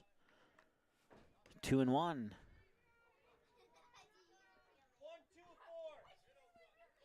Ever grateful for the roof. I have gotten hit by a fouled away pitch off the first baseline before. Yeah, I'd imagine. And a little grounder past third, picked up there by Bielen. Got it over to first, and the run will not score. 2 runs will be stranded on base as the Myers will ground out on a 6-3. And the Prowlers came that close from tying it up at 3-3. But it's 3-2 Rebels, and as you head into the bottom of the 5th. And batters 9, 1, and 2 for the Rebels when we return. Buffalo River Sales in Glendon has a rock-solid reputation of providing excellent service, support, and satisfaction. Buffalo River Sales prides themselves on giving customers the best service available, the best parts, and the best accessories, plus a staff that understands all aspects of the business. Check out the line of Hustler mowers and Flow trailers. Buffalo River Sales also offers military discounts. Keep your equipment running right by scheduling your service and repair needs today with Buffalo River Sales, 122 State Street Northeast in Glendon. Call 218-498-2800. You have options when it comes to purchasing your crop inputs. At Maple River Grain and Agronomy, it's our goal to provide our member owners with the best possible customer service from people that you know and trust who grew up around here and know what it takes to run a successful farming business year-round. The team at Maple River Grain and Agronomy can anticipate our customers' needs. They now serve the DGF and Barnesville communities, as well as Rothsay and Sabin, plus many other locations across North Dakota and Minnesota. Visit mrga.com today to learn more about Maple River Grain and Agronomy.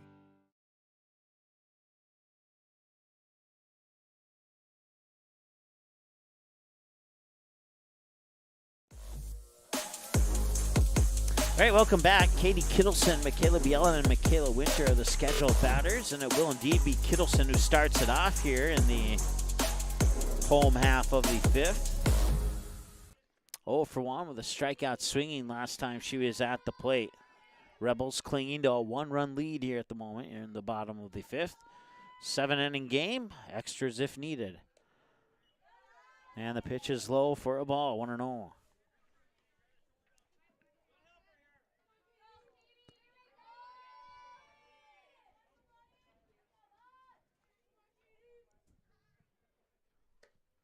Yeah, swing and a miss there for a strike. 1 ball, 1 strike, and that's 46 pitches for Regala now. 34 of those 46 have entered into the stat book as a strike. Here's the 1-1. I'll miss outside for a ball, and every time I say that, the next pitch is a ball. So seems to be the common theme. 13 over 47 pitches have been a ball. And that was a strike. It's the ground out version of a strike, but it goes into the books as a strike. 1-3 on that ground out. Brings up Michaela Bielen. Back to the top of the order now here for the Rebels.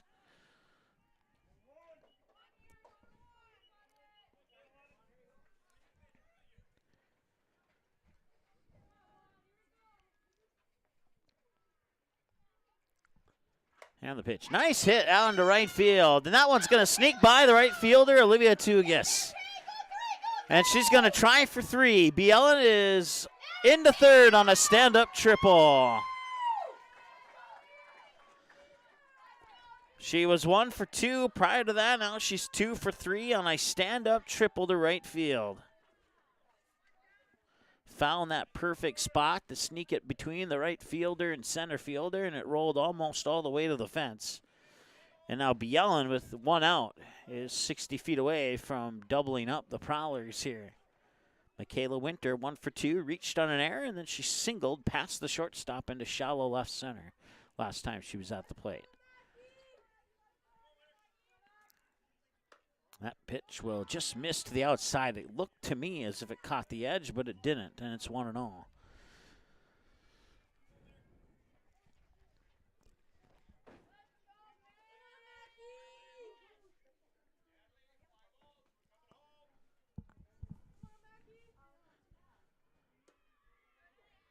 And they'll miss for a ball. Kramer tried to frame that into the strike zone, but was not fooling the ref at all on that one. 2-0.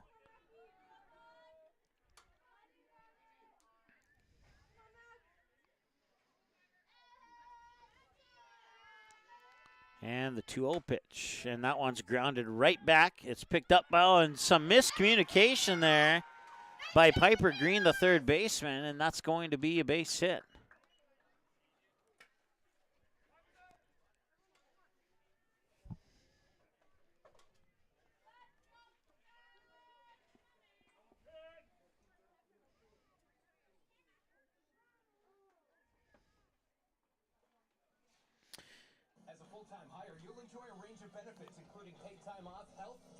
Piper Green, the third baseman, hesitated on throwing over to first because she did not want Bjelland to come in from third. And that's why it's a base hit and not an error, because no play was made and nobody advanced on the decision to not make the play.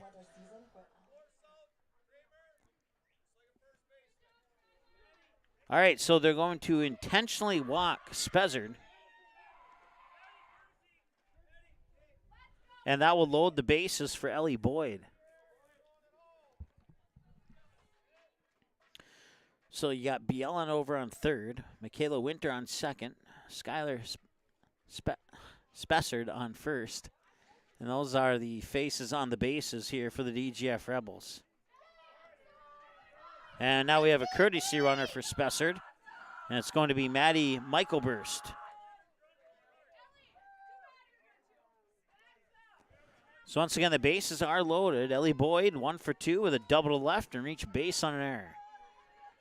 And Regala, with 1 out, needs a big pitching trio of pitches here against Boyd. And that one's hit hard up the middle, and coming in to score is Bjelland. And it'll be a 1-run single. The bases will remain loaded. So a hit and a run there. Scores Bjelland. Winter up to third. Michaelburst to second. And now Boyd on first with the RBI single. And now it's Kaylee Peterson's turn. 1 for 2. Fly out to the second baseman. She doubled into left field. Left center field, to be more exact. And now we have a visit to the mound, or to the circle, I should say.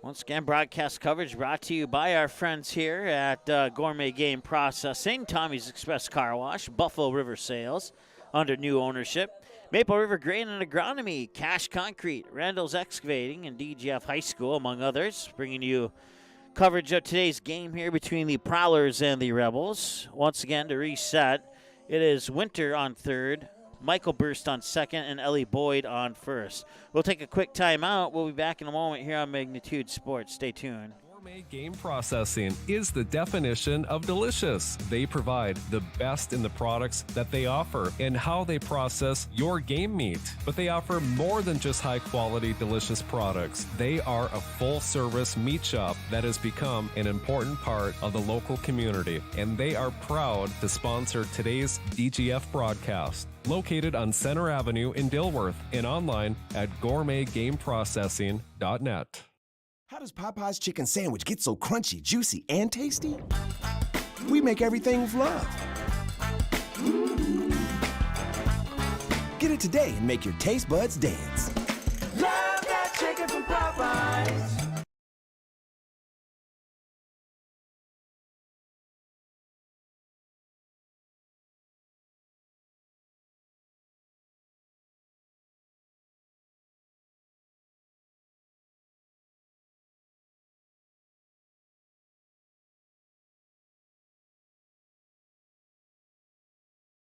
Santana Concrete LLC in Barnesville comes highly recommended from their customers. But don't take our word for it, take theirs. Dan states that the team is polite, friendly, and efficient. Lee tells us that quality work for a fair price is hard to find. Here's Mike from Post 400 Baseball. Santana Concrete did a wonderful job laying the concrete foundation for our new press box. And Jasmine shares they do amazing work. Check them out by searching Santana Concrete LLC on Facebook or call 218-790-6560.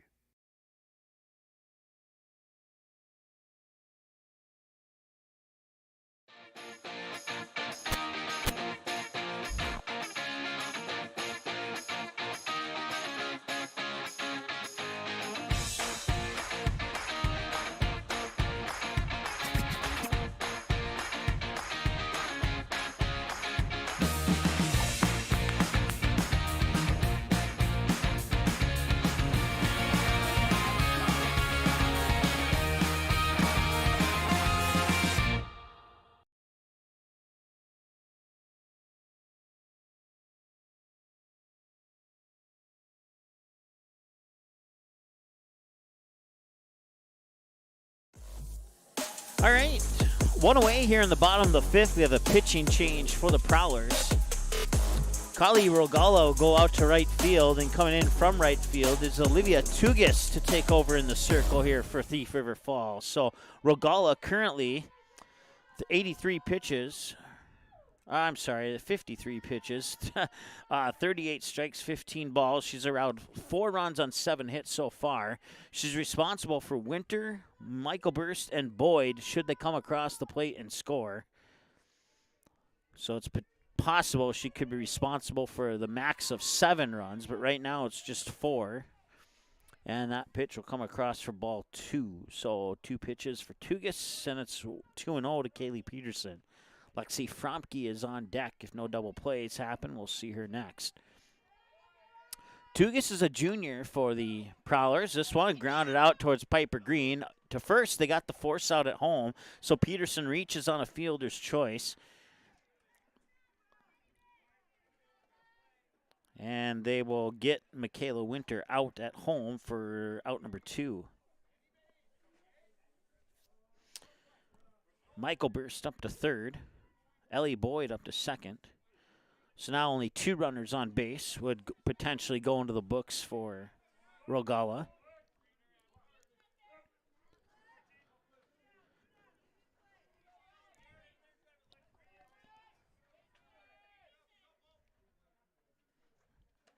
Nice pitch there from Tugis, and it's in for strike 1.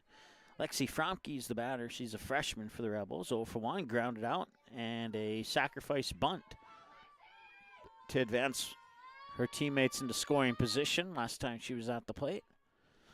The 0-1. Ooh, that was a curveball there that just missed. It was almost like the pitch slammed on the brakes 10 feet in front of the mound and then continued. So I think it was a curveball, but I'm not sure. 1-1. And that same kind of pitch, and there's another curveball that misses for 2-1 count now.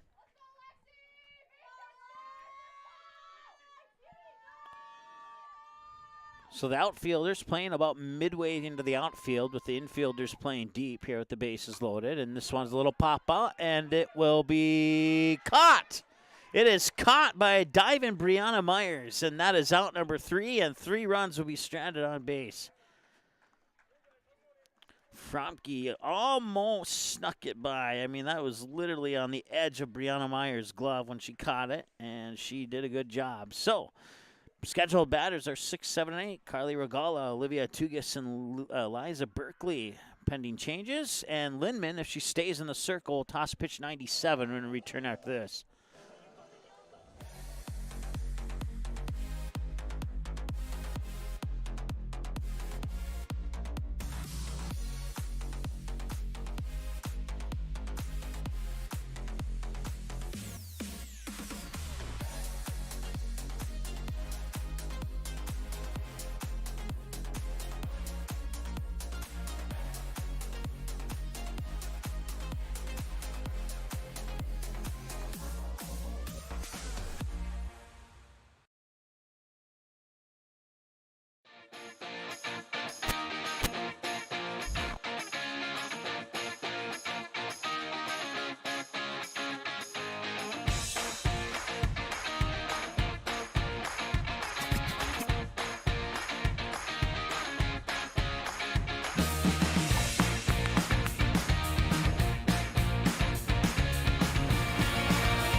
All right, welcome back. Top of the 6th. Lindman will remain in the circle here for the Rebels. And unofficially, this is pitch 97 to start the top of the 6th. Carly Rogala, pitcher versus pitcher battle.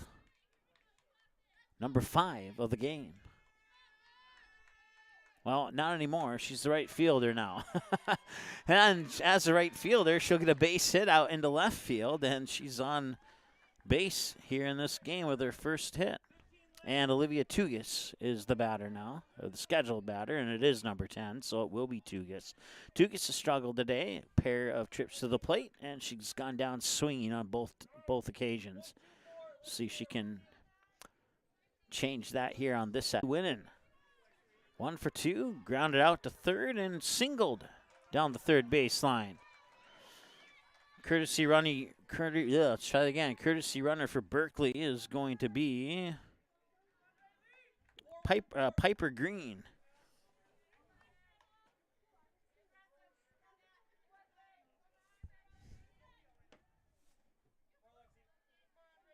Maybe.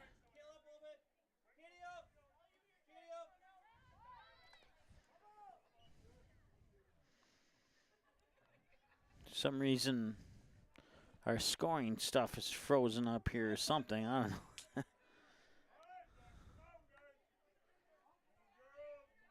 First pitch comes in as a strike.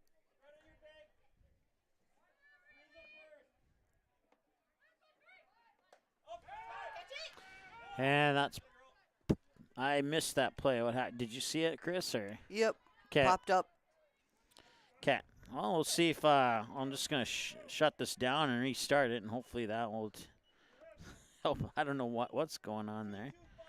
Popped up foul.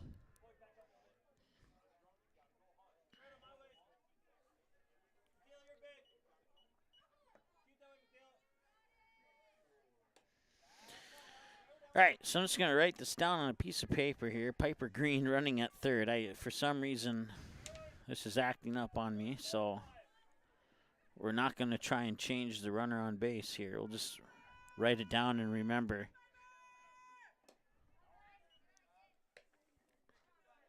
Second ball comes in. All right, let's see here. Where are we at? This is Brooklyn Broadwell at the plate. 2 balls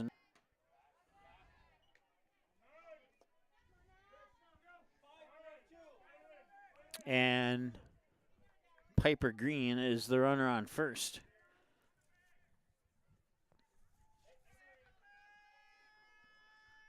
Three and 0. See if she'll cash in her free strike coupon here or not.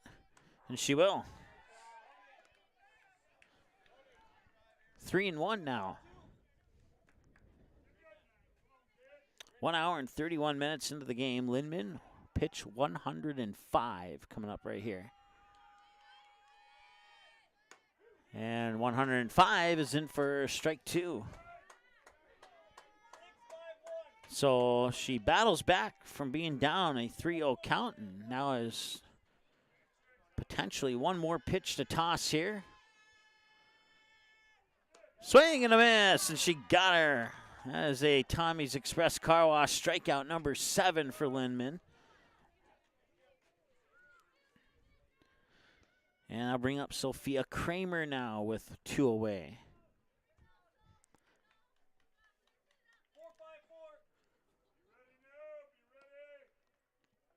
4-4 game, 7 innings for sure, 8 or more if needed.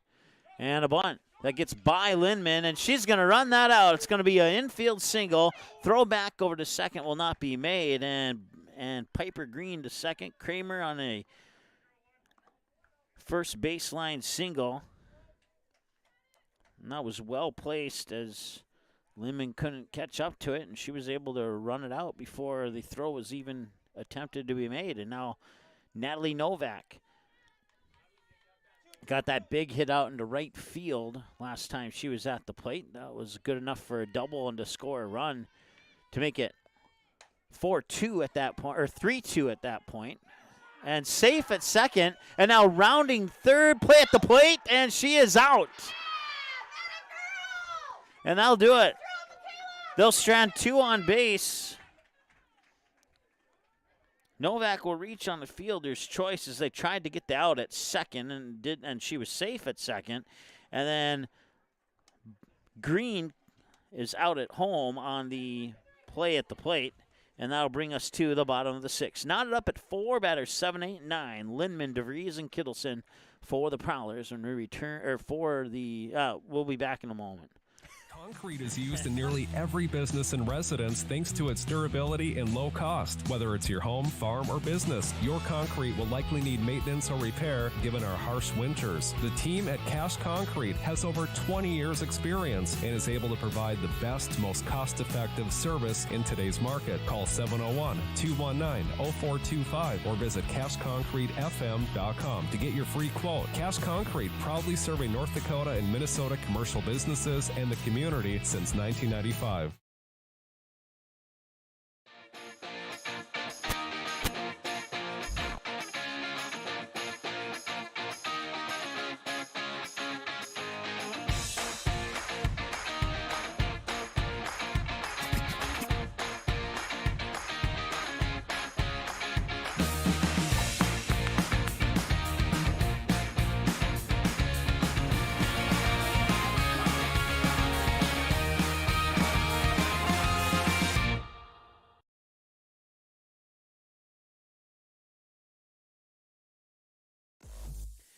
All right, so we can close the book now on Carly Rogala as a pitcher, as her teammate Tugas was able to get the Rebels out with no extra runs coming across the plate. 53 pitches, 38 strikes, 15 balls, allowed 4 runs on 7 hits.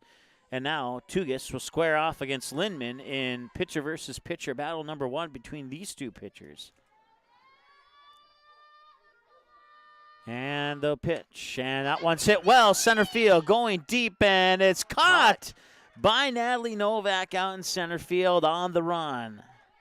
That's out number 1. Greta DeVries will step up to the plate now. Ground out to the pitcher, and a line drive out to the right fielder, which happened to be Tugas, who she'll square off against in the pitching circle now instead of out in right field. So we'll see if she line drives right back to the pitcher or not this time. And that is going to be a ball, 1-0.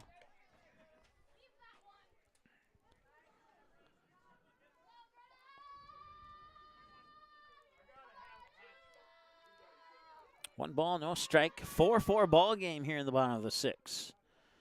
Swung and fouled at her feet, 1-1. 1 hour and 35 minutes now, time of the ball game.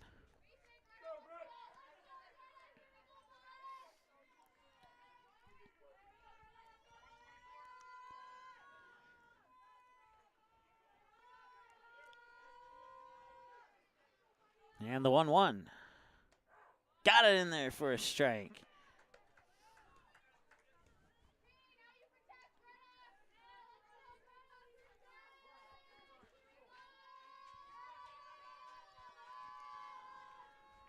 She had the perfect elevation to loop that down into the strike zone. And this one, it'll be hit right into center field. It'll be scooped up by Novak, sent back into the shortstop Myers to hold DeVries to a single. It's a base hit. And that'll bring up the next batter, Katie Kittleson, the freshman. So a runner on for DGF in a 4-4 ball game. If you're just joining us, the Rebels got 2 in the bottom of the first. Neither team scored in the second or third. Rebels got run number 3 in the bottom of the fourth. Prowlers would respond with 2 in the top of the fifth to make it 3-2 at that point. Rebels would get 1 of those 2 back in the bottom half of the 5th inning to make it 4-2. And now the Prowlers got 2 in the top of the 6th, and that's where we sit. We're tied right now.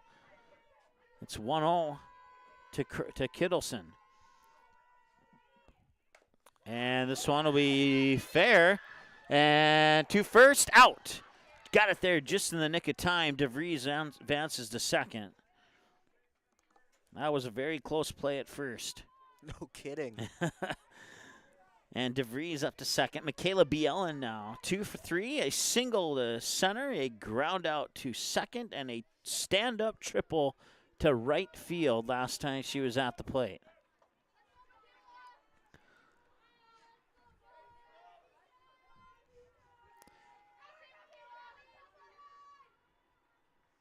And that one's fouled back. Kudos to the groundskeeping crew here in Glyndon. They got the field ready to play, but the parking lot's not ready to park. Let's put it that. 3 weeks ago, they were out here plowing. I think it was about 3 feet of snow. Dana Mock pulled up a picture earlier, and wow. I left to play here. And if this thing goes beyond 7, our color man's not going to get any lunch from the... Oh, boy. Good thing I get paid well. Fouled away for strike 1. Sort of the batter. Once again, we'll see Myers and Rogala pending changes here for the Prowlers if they decide to make any. The next pitch here for Lindman is pitch 110 according to my numbers. And that one will go a little bit low for a ball. It's 1-1. Top of 7, 4-4. Prowlers looking to tack on 1, 2, or 3 or more here, and the Rebels looking to hold things right where they're at and potentially put themselves up for walk-off fashion possibilities in the bottom of the 7th. 2-1 the count now here. Well, I said it in our pregame show. The last game we did here was a walk-off in the bottom of the 7th. We might be in for the same thing here this time. And that one is fouled back as it skimmed off the top of her bat. Once again, Cora Sorta, the junior, is the batter. 0 for 2. Struck out swinging, then she was walked, and then she struck out looking.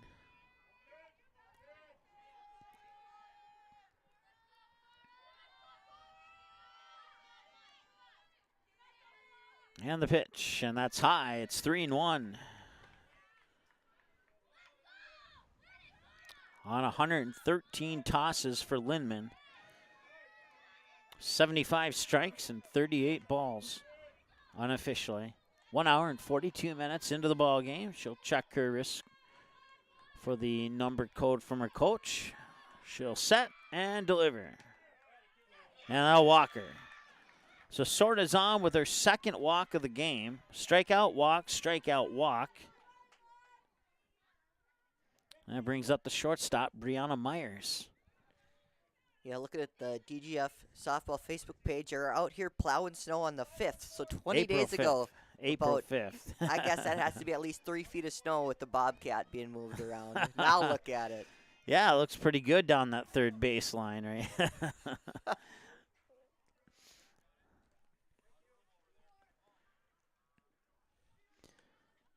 Well, like I said, with any luck, we'll have a doubleheader of softball for you tomorrow from Barnesville featuring this DGF Rebels team. it's my goal to find a way to get that game on. But like I said, the backup plan is the same two teams in baseball. As that one's bunted foul for a strike. 0-2 the count now here to Brianna Myers. 0 for 3 with a pair of flyouts and a ground out.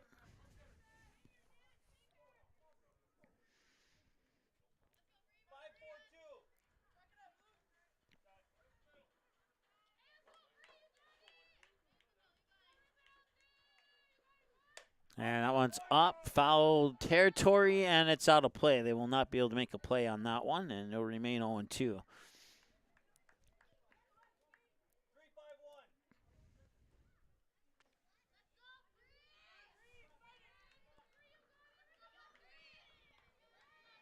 course, sort of the runner on first here for. And now the throw up to first. I think they got her, and they did.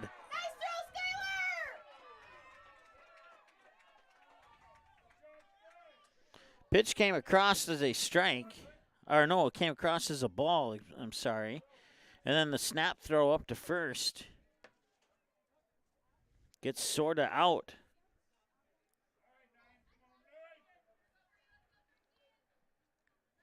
Two, 3 on the throw out. And now there's 1 out on the scoreboard. And it is now 2 balls and 2 strikes. First 3 were fouled away, followed by a pair of pair of balls. That should easier said that way, I guess. And there we'll miss for ball 3, so a trio of balls now, and 3 balls and 2 strikes, full count. 120 pitches now for Lindman. And in case you're wondering, that's not an uncommon number to see a softball pitcher throw. It is a very uncommon number, probably an impossible number for a baseball pitcher to throw. Full count, and that one is sent up. It might drop for a hit, and it will. The second baseman couldn't get back far enough, and the center fielder couldn't get forward far enough. And now Myers is on with a single after going 0 for 3. She's now 1 for 4. As she bloops one into shallow right center. And now we have a visit to the mound here. And it might be a pitching change here. And yes, it will. Looks like the new pitcher is going to be Autumn Leach, the 8th grader. So we'll take a break. We'll let Leach warm up, and we'll be back in a moment here on the Magnitude Sports Network. Stay tuned. Gourmet game processing is the definition of delicious. They provide the best in the products that they offer and how they process your game meat. But they offer more than just high-quality, delicious products. They are a full-service meat shop that has become an important part of the local community, and they are proud to sponsor today's DGF broadcast. Located on Center Avenue in Dilworth and online at gourmetgameprocessing.net.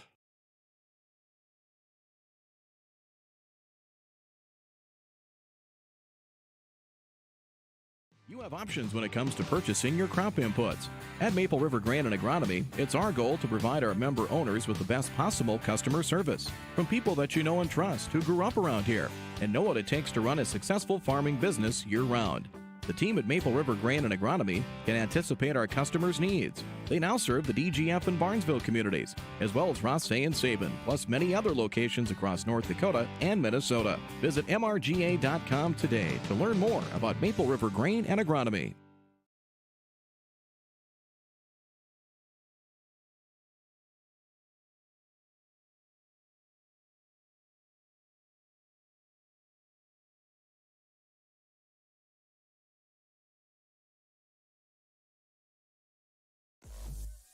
All right, welcome back. So pitching change. Autumn Leach, the 8th grader, now in the circle here for the Rebels.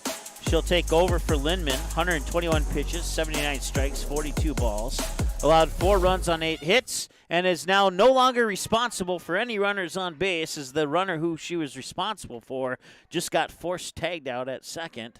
And Rogala will reach on a fielder's choice. She has quite the arm for an 8th grade. I don't know if you saw that, but wow, that had some speed behind it. Yeah, She kind of was on standby for varsity last year as a 7th grader. Got some JV time in, obviously, but yeah, she can play some softball. I've seen her throw some balls around as a 7th grader, watching some JV games that we didn't broadcast. So 1 ball, no strike. It's Olivia Tugis, the batter. And that one will go into the backstop, and the runners will advance to, advance to second.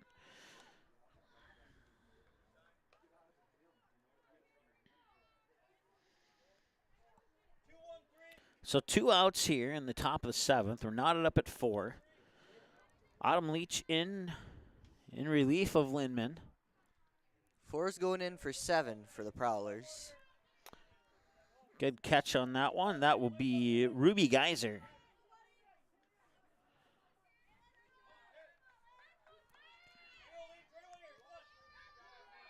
So coach for the Prowlers looking for a little bit of speed on second base there. And that one's hit up. Going towards Kaylee Peterson in right. She'll make the grab, and that will take care of the top of the 7th. They'll strand Geyser on base as she was rounding third, hoping Peterson wouldn't make the catch to give her team the lead, but instead we remain knotted up at 4 apiece. To the bottom of the 7th we go. We'll be back in a moment here on Magnitude. Gourmet Game Processing is the definition of delicious. They provide the best in the products that they offer and how they process your game meat. But they offer more than just high-quality, delicious products. They are a full-service meat shop that has become an important part of the local community, and they are proud to sponsor today's DGF broadcast. Located on Center Avenue in Dilworth and online at gourmetgameprocessing.net.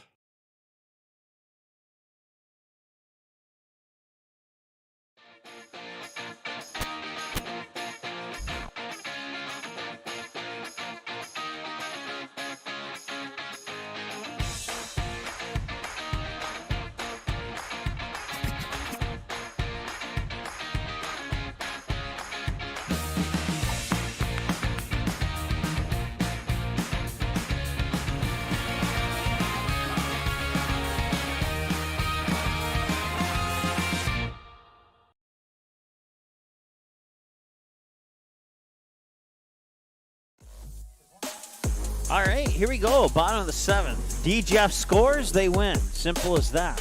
Otherwise, we have bonus softball for you today here on Magnitude Sports on our softball opener of the spring. Couldn't ask for a better game than the one that we have been able to bring to you here on this semi-chilly but mostly acceptably warm. Is that a good way to put it? Yeah, compared to what we've had, I don't think this any day. Yeah. 49 degrees officially here in Glyndon, and that will miss for a ball. 1 ball and 1 strike is the count here. Michaela Winters, the batter, 2 for 3, reached on an error. Since then, she's had a pair of singles. One of them an infield single, one of them into shallow left center. 1 hour and 51 minutes, time of the game. And the pitch. In for a ball, apparently. It looked maybe just a little bit high.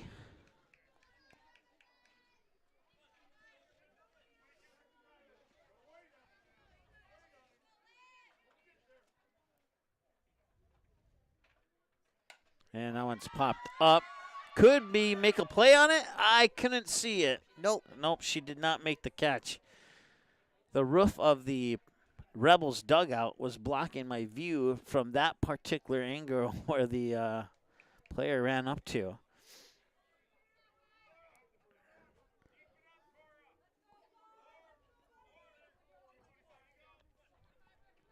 Two and two. And the 2-2 pitch. And that one's fouled up and into the concession stand. At one point, the barbecue grill was there. I'm not sure if they moved it or not, but add a little flavor. Yeah. I'll take a softball with cheese. 2 and 2.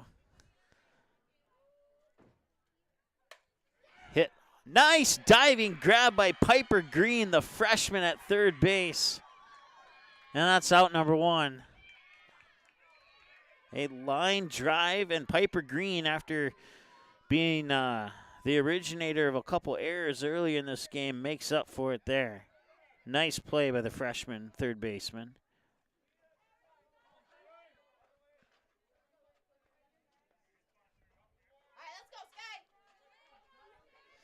Skylar Spessard is the batter now. 0 for 2. Ground out, and an intentional walk last time she was at the plate. And a ball is called, 1-0. Ellie Boyd is the batter on deck. We'll see here for sure. With 1 out and no runners on. No double play opportunities currently exist. 4-4 ball game here in the bottom of the 7th. And this one right over towards Piper Green. She picks it up, fires it over. It's snagged by Sorter. It's a 5-3 ground out. And Piper Green, the third baseman, responsible for outs number 1 and now 2 here in the top of the 7th. And that's Ellie Boyd. It's up to her to try and keep this inning going here for the Rebels. She's had some success today. A double to left field, reach base on an error, and a single to center field.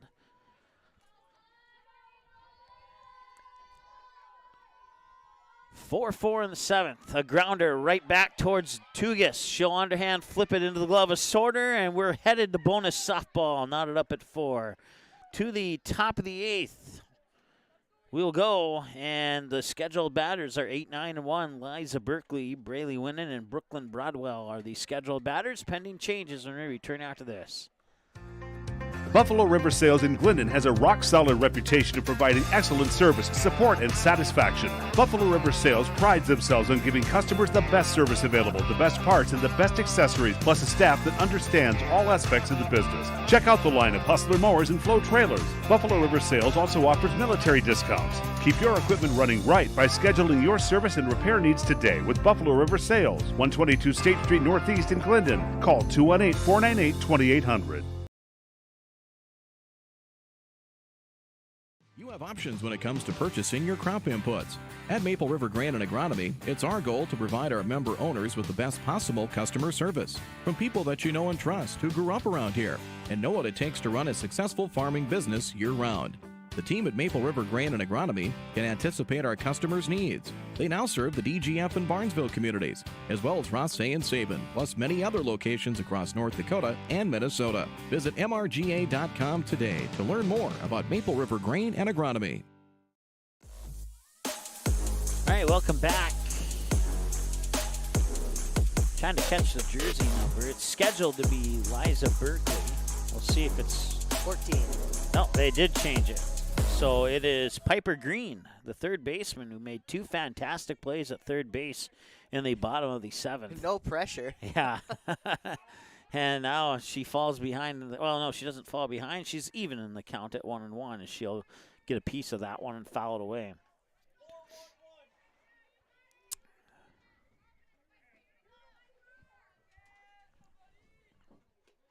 That one's low and out for a ball, well, 2.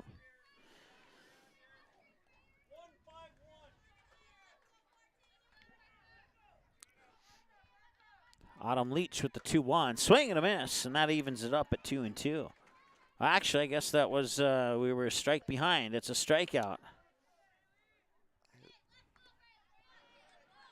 That's the 8th strikeout of the game for the Rebels, the first for Autumn Leach.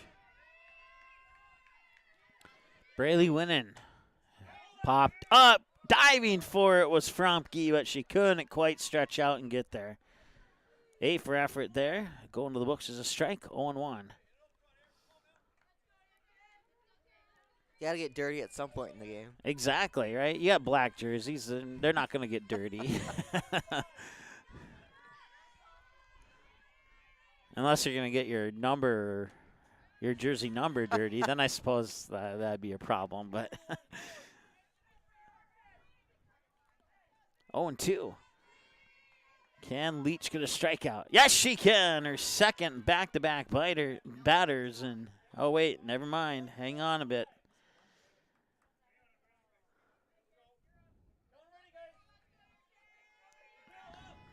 One and 2. And she won't get a strikeout, but she'll get it a ground out on a 6-3.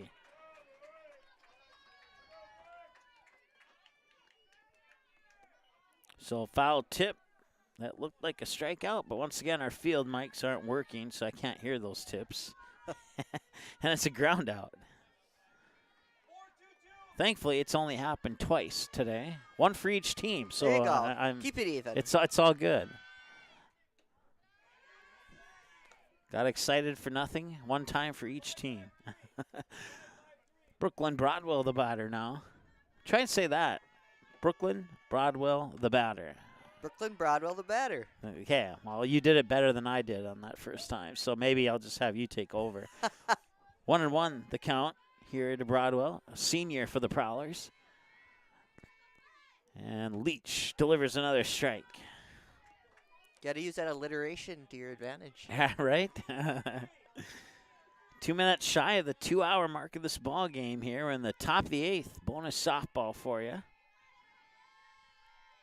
1-2. Swing and a miss. And now she gets her second strikeout and now end the top half of the 8th. And the Rebels, once again, will have walk-off opportunity here in the bottom of the 8th. Strikeout number 10 of the afternoon here for the Rebels. The second for Olivia, for the Autumn Leach. And now it'll be Kaylee Peterson, Fromke, and Lindman are the scheduled batters. I think we'll have a change in that lineup when we return after this here on Magnitude. Stay tuned. Randall's Excavating is experienced in underground utilities, specializing in water lines, sanitary sewer, and storm sewer, from site preparation and trenching to the installation of all site utilities. They also provide a large number of underground services and can complete your underground work from the street to the building. Randall's Excavating responds to emergency repairs of water leaks, fire protection lines, fire hydrants, sanitary and storm sewer lines, for all commercial and residential needs, including camera inspections, and they work with most plumbing contractors. For more info, visit randallsinc.com or call 701-219-9126.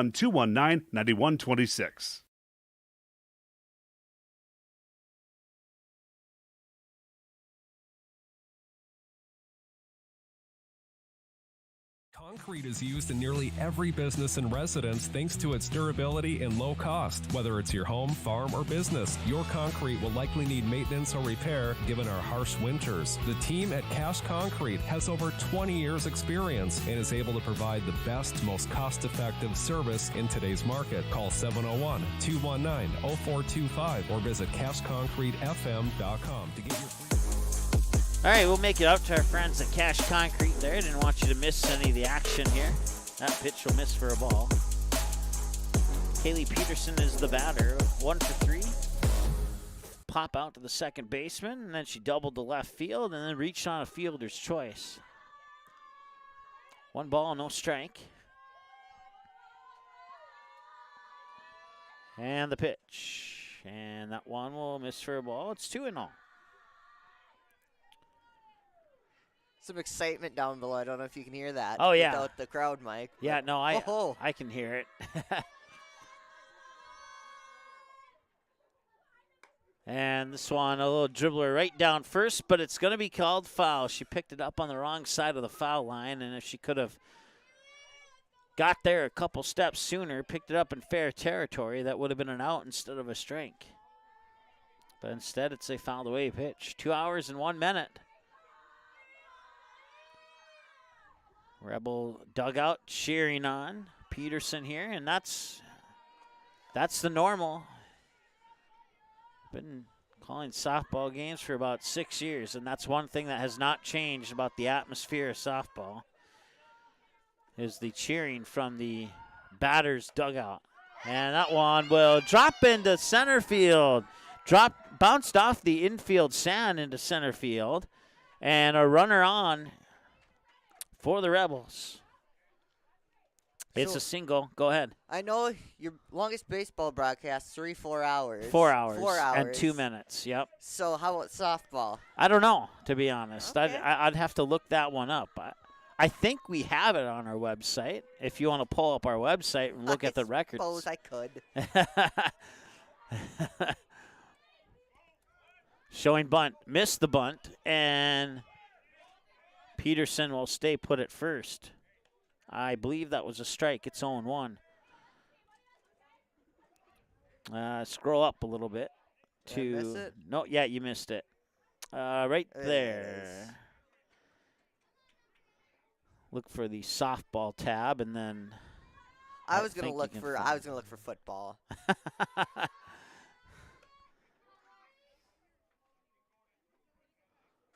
Oh, that's right. I have baseball, softball combined. While Chris looks that up, it's a 1-1 count. And bunted, and it stays fair. Throw up to first is out, and now Broadwell runs up towards second and stares down Peterson to stay on second base. So Fromke's out on the ground out. 2-3, that advances Peterson to second. And now a base hit can win the game here for the Rebels. Does not look like something you have on here. I could have swore I did have it, but we'll have to change that.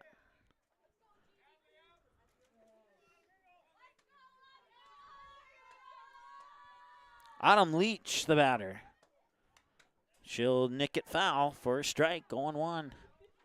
I heard that one through our field mics. No, I know that the longest baseball game was 4 hours and 2 minutes. Our good buddy Eric Tianson had that call between the West Fargo Patriots and some team from Omaha, Nebraska. And that one's nicked foul. I was doing a post-400 game against Arapahoe, Colorado. And Eric and I were staying in the same hotel. I got back to the hotel after in the team bus going to a restaurant. The team eats, then I get back to the hotel, and it's still another 3 hours before Eric gets back. And the game started at the exact same time. Poor guy. Eric got back to the hotel at about 1:30 in the morning. Oh. He called me and said, "Hey, I'm going to go get something to eat." I was like, "I don't care, dude. It's your money. Go spend it how you want. You don't have to be at the hotel." But it was common courtesy, I guess. I kind of knew what was going on because I was watching the game on my phone trying to fall asleep myself. Oh, boy. 1-2. That one hit up into left field, and coming in to make the grab is Winning. Runner will stay at second. There's 2 away now as Autumn Leach flies out to left field.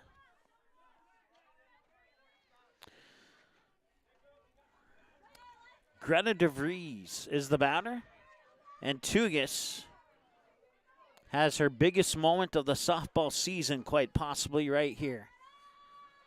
Can she force the 9th inning, or will DeVries bat in her teammate? And that's probably the topic of conversation as the Prowlers coach and teammates go to the mound at the 2-hour and 5-minute mark of the ball game. We'll take a break. We'll be right back here in a moment here on Magnitude Sports.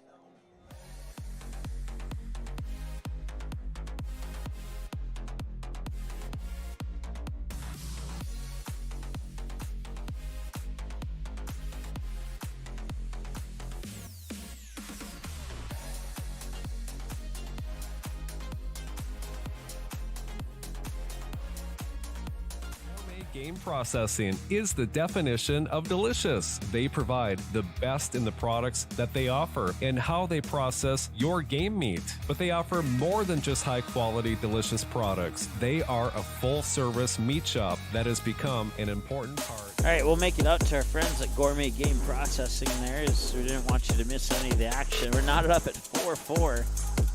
Thought we had, it turns out that we probably did have enough time to finish that, but I wasn't sure, so the DGF Rebel dugout will scream their hearts out here for Greta DeVries to get a base hit RBI.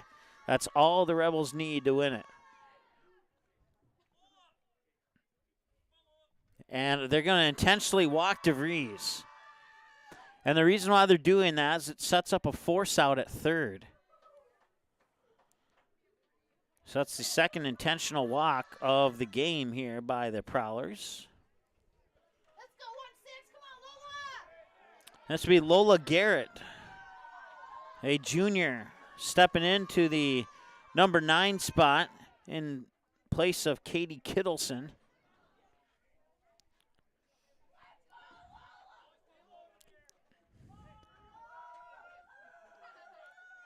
Lola played some basketball this year. Yes. on the DGF team, along with her sister Aria.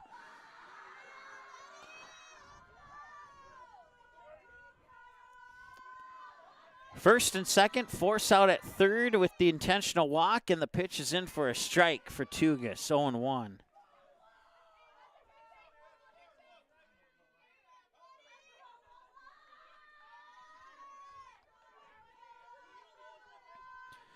Four in the bottom of the eighth. 2 away, 2 on. And the pitch.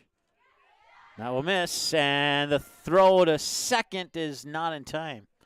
They tried to catch Peterson off base, and Peterson was able to get back in time.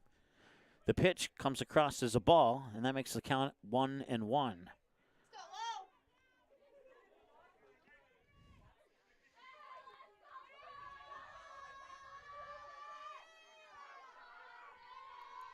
Tugas winds, delivers, fouled at the plate. Peterson took off quickly there. She'll have to make the long trip back to second now. Fouled away pitch makes it 1-2 with 2 away and 2 on. Peterson on second. Greta DeVries on first. They just need one of them to cross home plate. Outside. And Kramer staring down Peterson between second and third. 2's across the board. 2 balls, 2 strikes, 2 outs, 2 runners on. And the 2-2 pitch. Grounded. Force out at third is not available, so they'll take the out at first, and that'll do it. We have inning number 9 coming up here. We're at the 2-hour and 9-minute mark of this ball game, and we have more to come for you here. We'll see if they have any changes in the lineup. We'll be back in a moment. Gourmet Game Processing is the definition of delicious. They provide the best in the products that they offer and how they process your game meat. But they offer more than just high-quality, delicious products. They are a full-service meat shop that has become an important part of the local community, and they are proud to sponsor today's DGF broadcast. Located on Center Avenue in Dilworth and online at gourmetgameprocessing.net.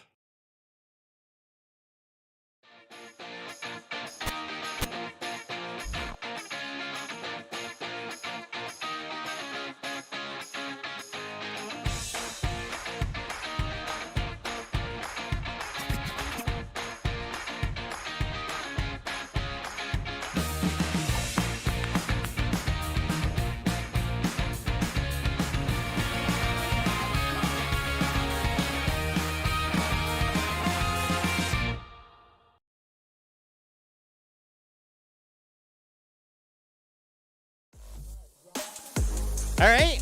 Well, nothing decided in the first 7. Nothing decided in the 8th. We go to the 9th. Sophia Kramer, 2 for 3. Ground out to the pitcher. A walk, a bunt single, and an infield single, and a fouled away pitch at the plate for strike 1. We'll also see Natalie Novak and Cora Sorda, though the scheduled batters. We're at the 2, 3, 4 spots in the batting lineup here for the Prowlers. 0-1 now to Kramer. Kramer, a junior for Thief River Falls this year. We're in the 9th inning of play. And a bunt down third base slide. And Fromke fires it over there for Boyd, and they're going to call it foul. So no out. It's a strike. And everybody will go back and do this over again. It's 0-2. That is the most exciting foul ball I've ever called, I think.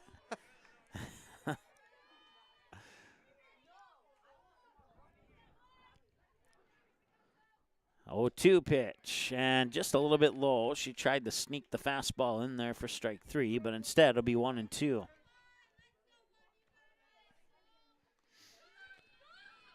The 1-2 is low, and now we're even at 2. Natalie Novak, the senior, is the batter on deck here for Thief River Falls. The pitch. That one skips into the back. Nobody on base for the Prowlers to take advantage of that. And now it's a full count. Autumn Leach, next pitch, either walks her, strikes her out, or it's fouled away and you have to do it again.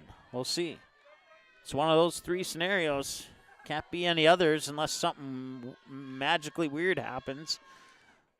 And it's a little grounder, and it's going to be a base hit.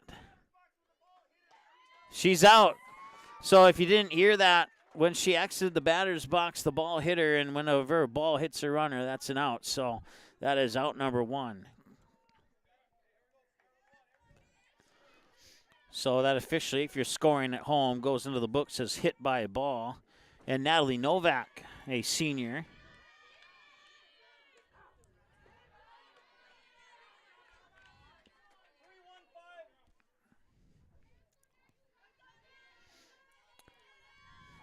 Oh, and 1. And that one's hit high, deep center field, and it will bounce right in front of the yellow bus sign to the right of the Cash Concrete sign, and that's a double for Natalie Novak. Cora Sorda has a chance to bat her teammate in from second and give the Prowlers a lead. 1 out here. You could potentially look for a bunt. We'll see if that's what the coach is thinking.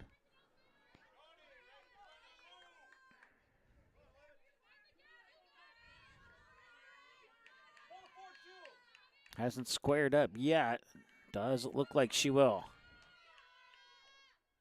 And it's a ball 1. 2 hours and 14 minutes. Time of the game since first pitch.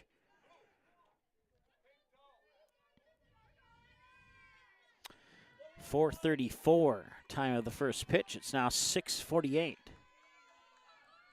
High for a ball 2.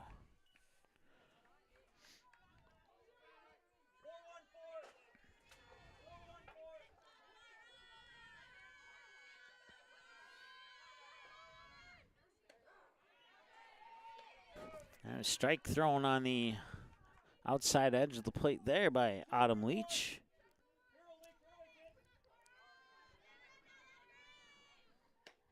And strike 2. So ball and a ball on the first 2 pitches, and now a pair of strikes to follow, and it's 2-2. Fouled away, and it remains 2-2. This will be the 30th pitch here for Autumn Leach, the 8th grader. 20 strikes and 9 balls on 29 tosses so far. 2-2 wind-up deliveries low, ball 3.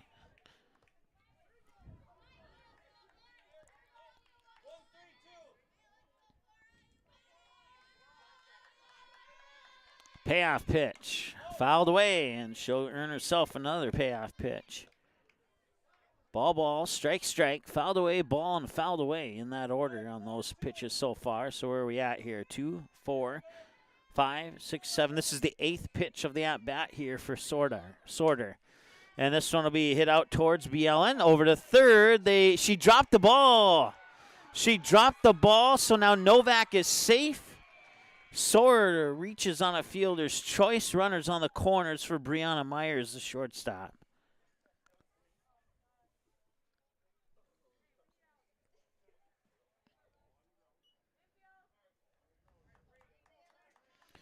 Trying to think here. Fielder's choice, maybe an error too.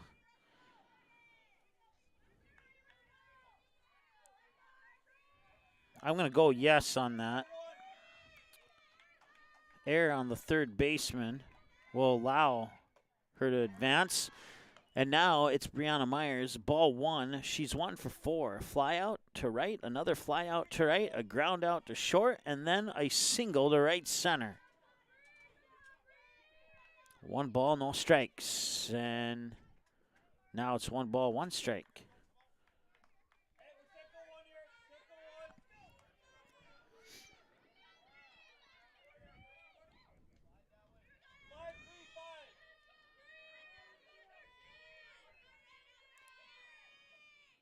Leach delivers. Nice pitch. Strike 2.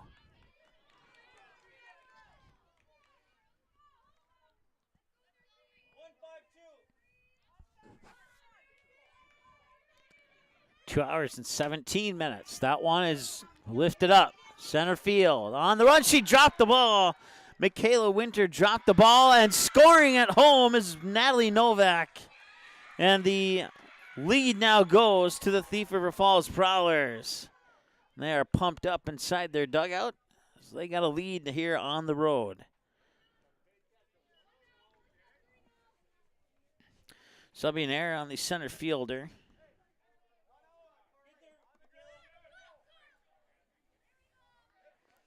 If that ball would have been over her head, it would have been a base hit. But since it was in front of her and she dropped it, it's a error.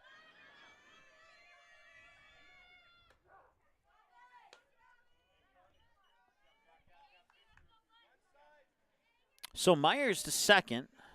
It's a 5-4 lead. Or I'm sorry, Myers on first. My apologies.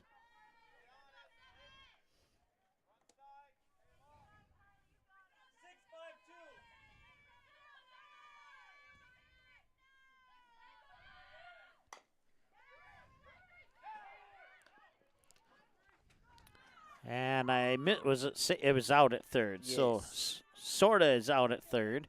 Myers is now on second.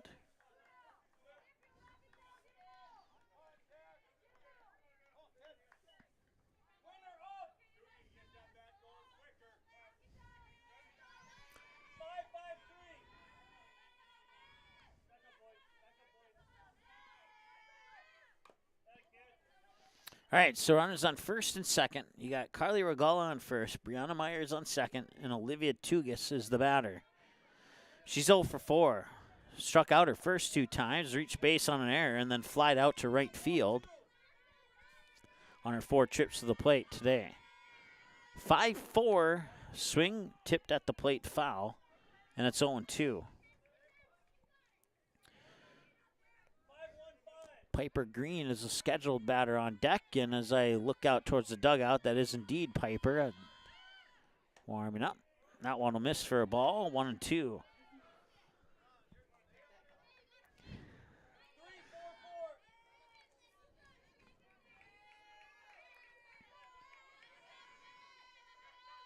And the pitch. Got in there for a strike, and that will end the inning. They'll leave 2 stranded on base, but they do get 1 across, and they take a 5-4 lead here heading into the bottom of the 9th. So D-Jeff needs a minimum of 1 run to force the 10th or 2 to win the game. We'll see which one of those 3 scenarios happens when we return after this. Randall's Excavating is experienced in underground utilities, specializing in water lines, sanitary sewer, and storm sewer, from site preparation and trenching to the installation of all site utilities. They also provide a large number of underground services and can complete your underground work from the street to the building. Randall's Excavating responds to emergency repairs of water leaks, fire protection lines, fire hydrants, sanitary and storm sewer lines, for all commercial and residential needs, including camera inspections, and they work with most plumbing contractors. For more info, visit randallsinc.com or call 701-219-9126.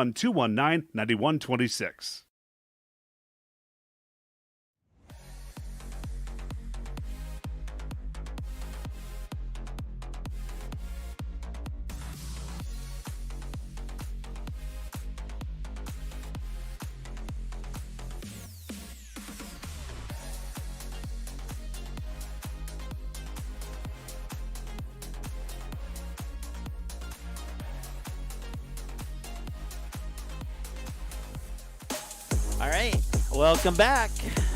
Rebels need a run. They'll start with Michaela Bjelland. We'll also say Michaela Winter and Skylar Spezzard. And a little early swing pushes it foul off the third base side for strike 1. Bjelland 2 for 4. Got her down for a single to center, a ground out to second, a triple to right field, and a ground out to the pitcher. In that order on her 4 trips to the plate today. That hit to right field was a stand-up triple. We're at 2 hours and 22 minutes. I was going to say 2 minutes and 22 seconds, time of the game, but that's not the case. And that's another hit to right field. This time it's good for a single. And now the tying run is on base for Michaela Winter, who steps up to the plate.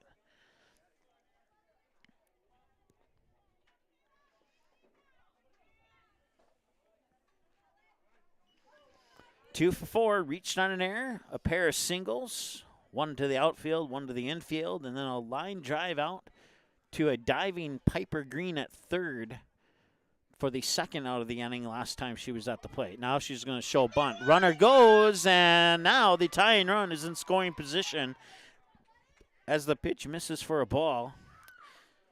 Bjelland up to second. Now going to the books as a stolen base.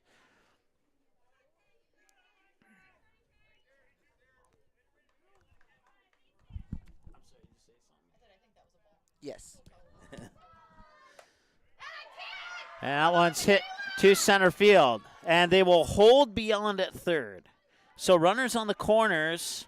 And now it's Skylar Spessard's turn to try and tie this thing up.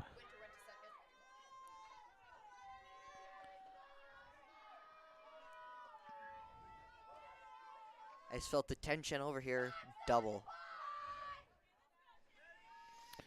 2 runners in scoring position. And now they are going to intentionally walk Spessard, and that sets up a force out at home. That's a smart play by Thief River Falls. As much as some may not like that play, it's the best play that Thief River Falls could do.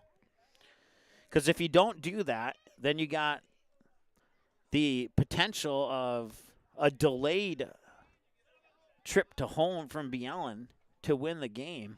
Or no, to tie the game, excuse me.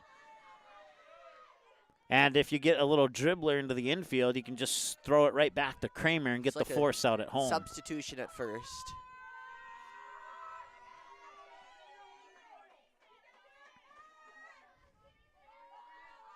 Maddie Michaelbust will be the runner at first. Ellie Boyd, the batter now.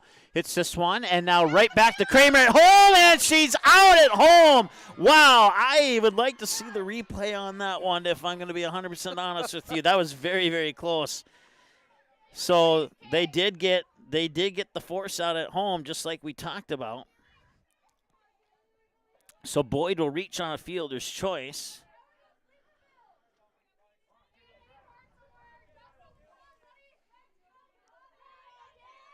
And it's a 6-2 on the throw out at the plate. So all the other runners advance. Michaela Winter now on third. And a strike thrown to Kaylee Peterson, the batter. Maddie Michaelbust on second. And Ellie Boyd on first. That was a terribly close play at the plate there. I thought for a moment that she scored. I did as well. And that one right over our heads here in the broadcast booth. 0-2. If you watching at home want to look at the replay, you can by using the live instant replay feature on YouTube, but I can't. I could do it, but then we'd miss the game of whatever happens next. So and outside for a ball, 1-2. So here's a scenario. Winter on third. She comes in. The game's tied. Michael Burst on second. If she comes in, the game is over, and D-Jeff will win.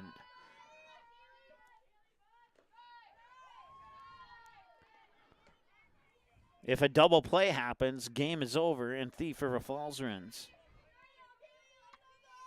So that's one thing that the Rebels will have to be careful about. They don't want to bat themselves into a potential double play. 2-2.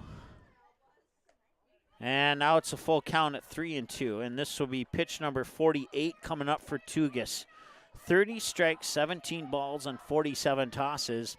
We are in the bottom of the ninth. The tying run to force the 10th is on third base with 1 out. And that will walk her. It's a bases loaded walk, and the game is tied. Now, Mighty Michaelbust on third. If she touches home plate successfully, the game is over. Knotted up at 5 here. And Lexi Fromke's the scheduled batter. And I do believe it is Fromke.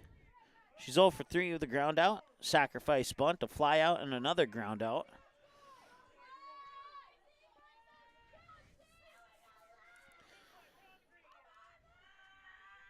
One out, and this is a big at-bat here for D. Jeff. And they will hit that one to Myers. Throw home. Out. Yeah, you may have heard a particular fan say that, and I would have to agree with it. Unfortunately, the ref was behind home plate and didn't see that drop ball, and they called her out at home, and that's a lucky break for the Prowlers.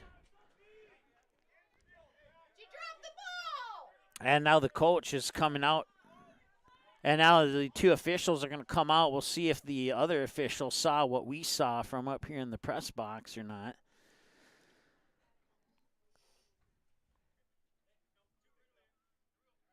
They're going to call her out anyway. So, this game will last a little bit longer.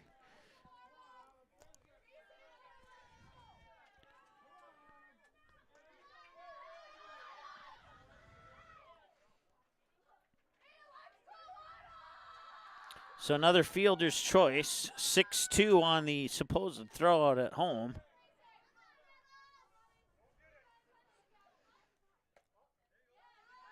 And Autumn Leach now has a chance to get the winning RBI.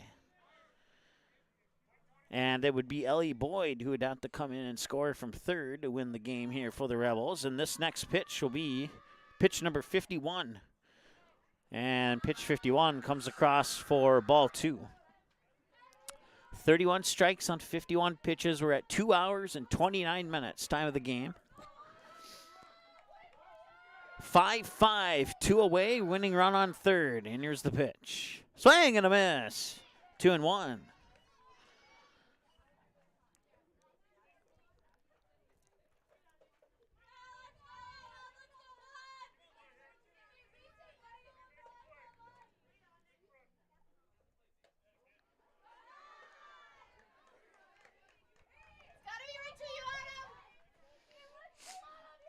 Ball, strike and a ball to Autumn Leach.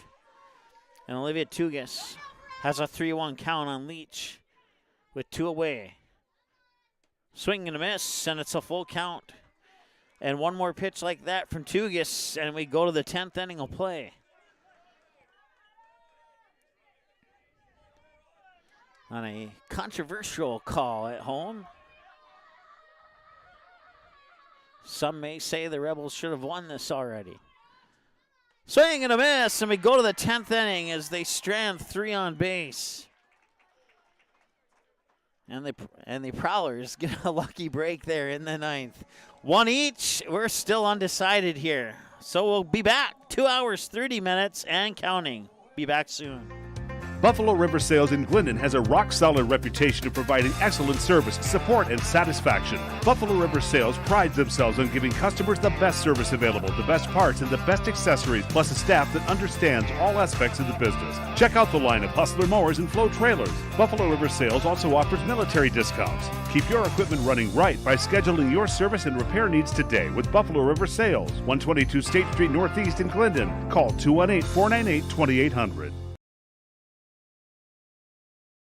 Concrete is used in nearly every business and residence thanks to its durability and low cost. Whether it's your home, farm, or business, your concrete will likely need maintenance or repair given our harsh winters. The team at Cash Concrete has over 20 years experience and is able to provide the best, most cost-effective service in today's market. Call 701-219-0425 or visit cashconcretefm.com to get your free quote. Cash Concrete, proudly serving North Dakota and Minnesota commercial businesses and the community since 1995.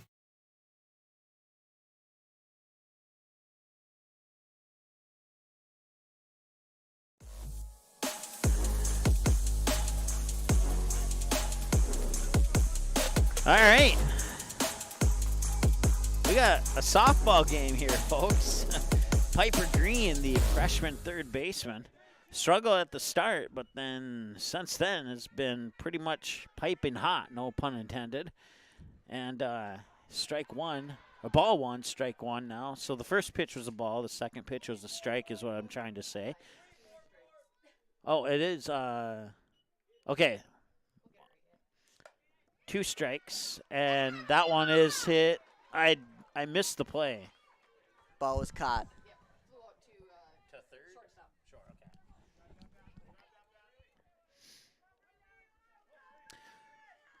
Line drive out to the shortstop for out number 1.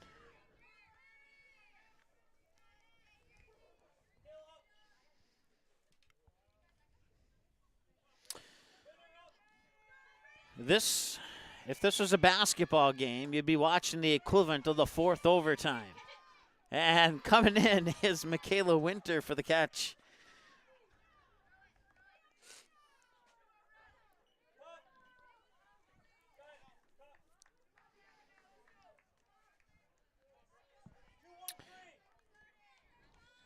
Brooklyn Broadwell, 1 for 4, walk, single, ground out, strikeout in that order. And now this one rolls right back to Leach. Leach dropped it, picks it up, doesn't get it over. It's going to be an error. She'll reach base on an error charge to the pitcher. And now Sophia Kramer is the scheduled batter, and she will pick up the bat and run up to the batter's box.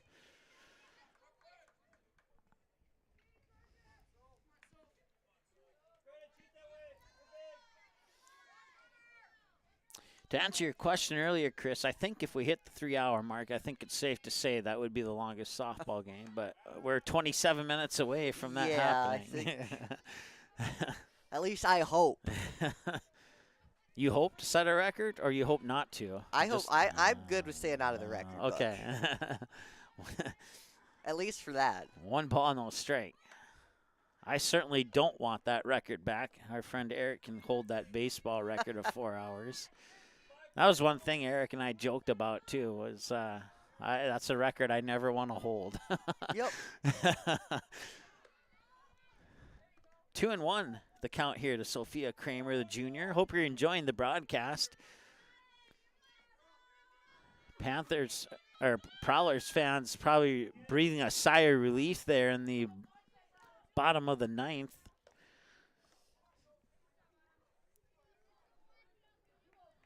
As the Rebels had the bases loaded, and they ended up stranding all 3 runners on base.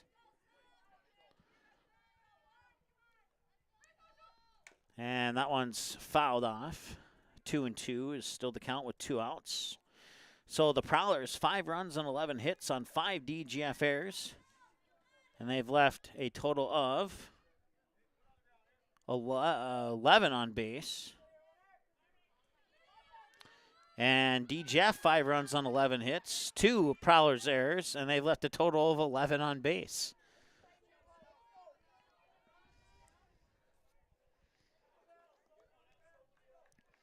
So the only thing not even is the error column. Both teams have 5 runs. Both teams have 11 hits. Both teams have left 11 runners on base. And we are knotted up at 5. And that one through the legs of Fromke into shallow left field. That's good for a base hit. Kramer on with a base hit, pushes Broadwell up to second. And I'll bring up Natalie Novak, the senior.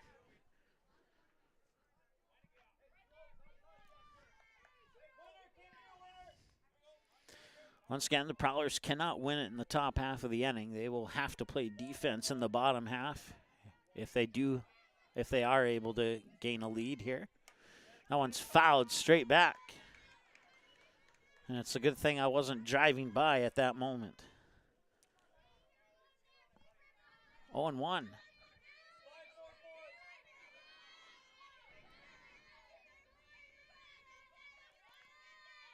And a swing and a miss. 0-2. Who said softball was boring? Nobody I know. I can say that much for sure.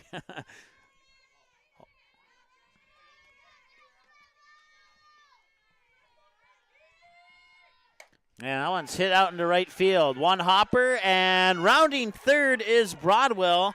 And the play home hits the umpire on the left shoulder. Hopefully he's okay. But that's an RBI double for Novak to right field that scores a run.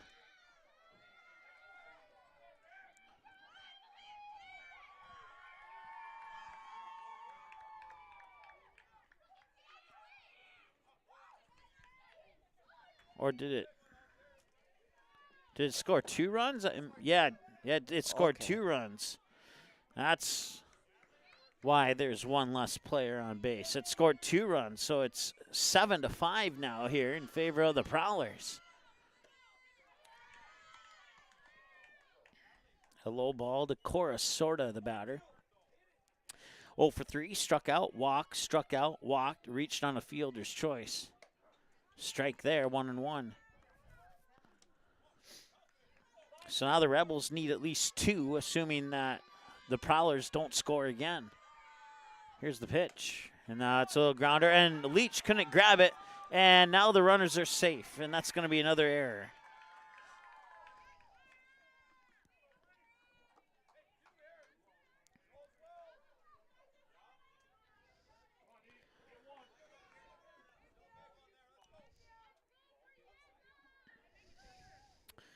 This is Brianna Myers, the shortstop. And the pitch. And Myers blasts one into center field. Now bring Novak in from third. And now runners on first and second. RBI single for Myers makes it 8-5.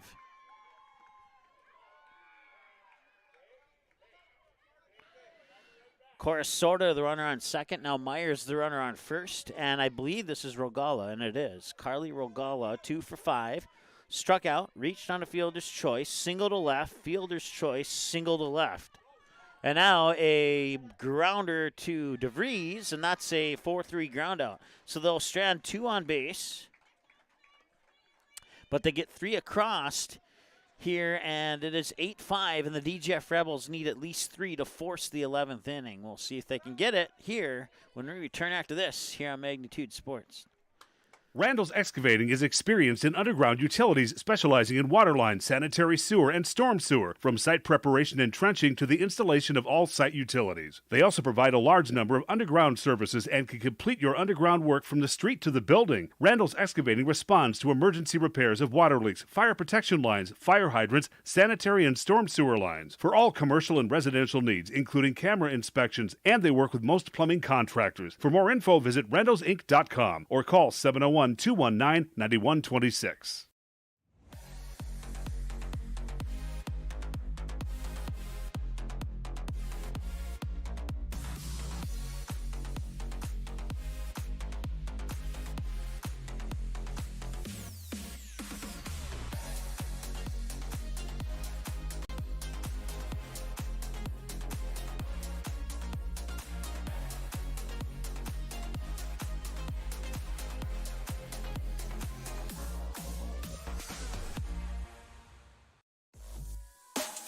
All right, welcome back. 8-5 in favor of the Thief River Falls Prowlers here as we move to the bottom of the 10th. And it is a hit that drops foul just by about 7-8 inches to the right side of the foul line. And it goes into the books as strike 1. Greta DeVries is the batter, 1 for 3. I think it's Greta. Yes, it is. No, yes. Yes, it is. Okay, ground out, line drive, out, a single, and an intentional walk. And that pitch will miss for a ball. 1-0 to DeVries.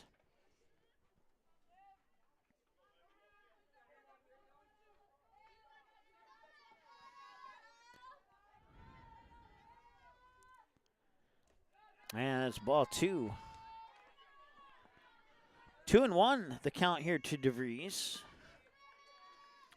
Lola Garrett and Michaela Bieland are the scheduled batters. 8, 9, and 1 here in the bottom of the 10th. And the pitch. And that one's hit to right field, and it is dropped by Rogala in right field. And that'll be an error for the right fielder, and that'll put DeVries on base.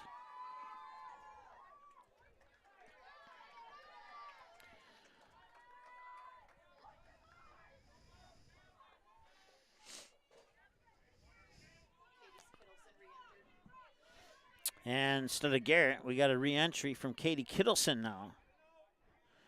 Kittleson 0 for 3 up to this point with 1 skipped at bat opportunity. Oh, and that's a hard hit ball towards Piper Green. She wasn't able to control it. That'll be an infield base hit. There was nothing Piper Green could do about that other than what she did about it, and that's a base hit for Kittleson.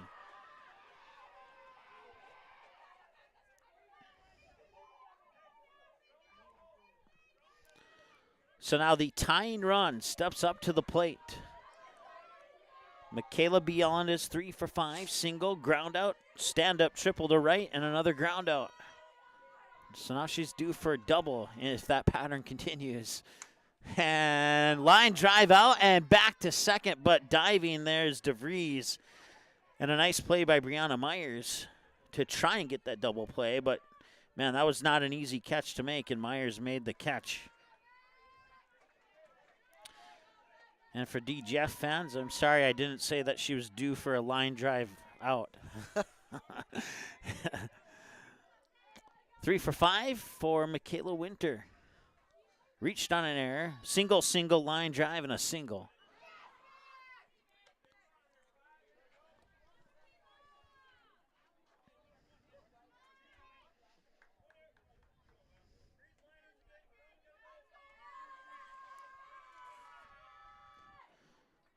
And that one is hit, and it gets by Myers. Rounding third is DeVries. She scores. Back to second. She's safe. 2 runners on, and it's a 8-6 game. So I'll go in the books as a base hit for Winter. DeVries scores. Kittleson up to second.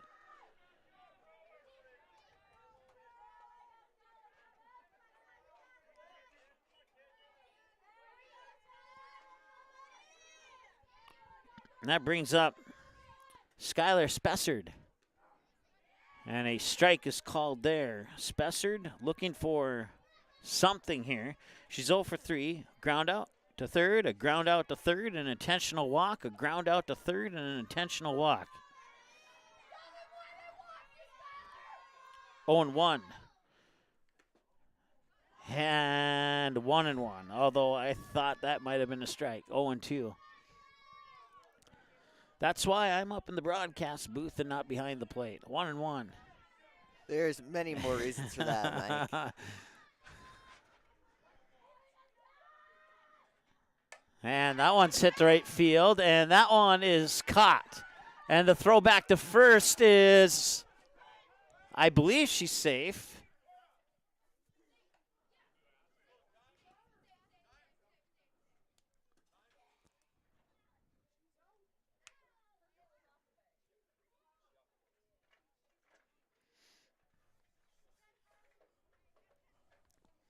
I think they're discussing whether or not Regola actually caught it in the outfield because it did look kind of close to the ground.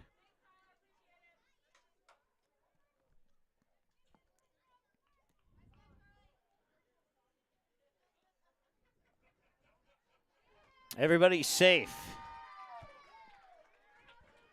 8-6 tying run on first.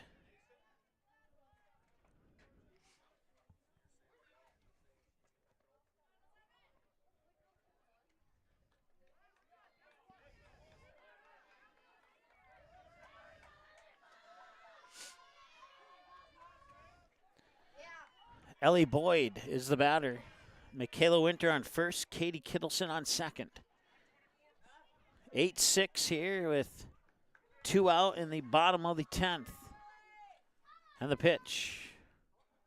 Misses for a ball. Boyd is 2 for 5. Double. Reach base on an error. A single, a ground out, and reach base on a fielder's choice.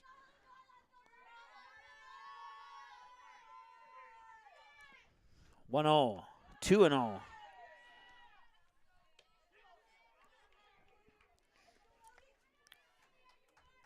We're at 2 hours and 47 minutes, time of the game so far. We're getting there, Mike. And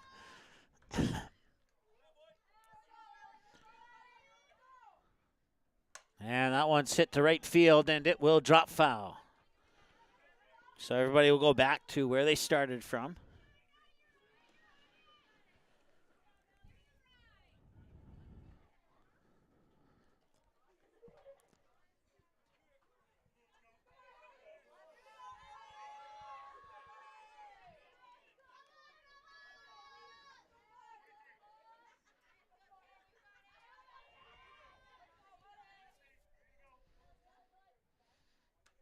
And that is a ball 3.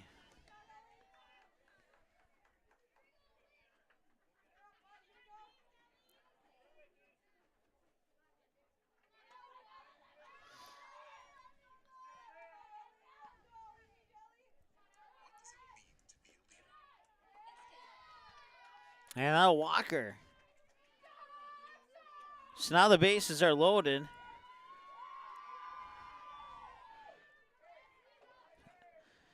Ellie Boyd walks on 4 pitches, and here comes Kaylee Peterson, 2 for 4. Fly out to the second baseman, double, reached on a fielder's choice, single and a walk. 8-6, tying run is on second base. Winning run is on first. Pitch is high for a ball upstairs.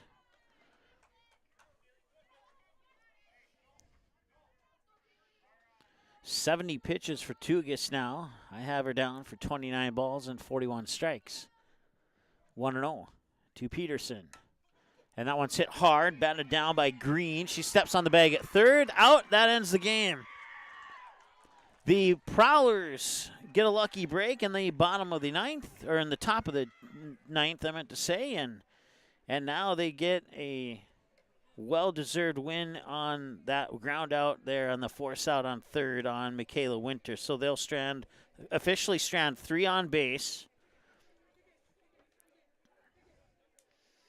as the two teams will shake hands. And time of the game, 2 hours and 49 minutes unofficially, according to my clock. And what a game it was. 8-6 in favor of the Thief River Falls Prowlers. So the Prowlers move to 2-1 on the season. The Rebels fall to 1-1, which is where the Rebels were at right before they started this game here.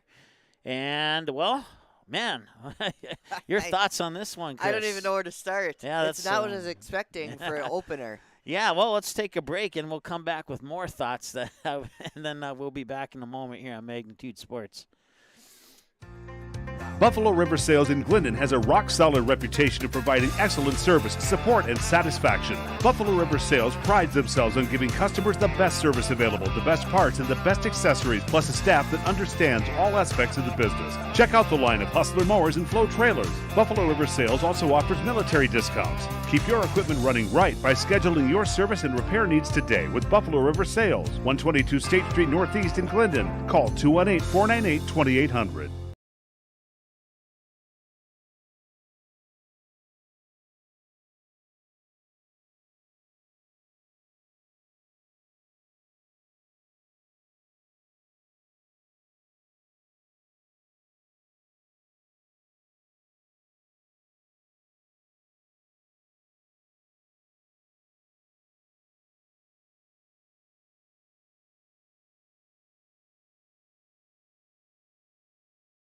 Gourmet Game Processing is the definition of delicious. They provide the best in the products that they offer and how they process your game meat. But they offer more than just high-quality, delicious products. They are a full-service meat shop that has become an important part of the local community, and they are proud to sponsor today's DGF broadcast. Located on Center Avenue in Dilworth and online at gourmetgameprocessing.net.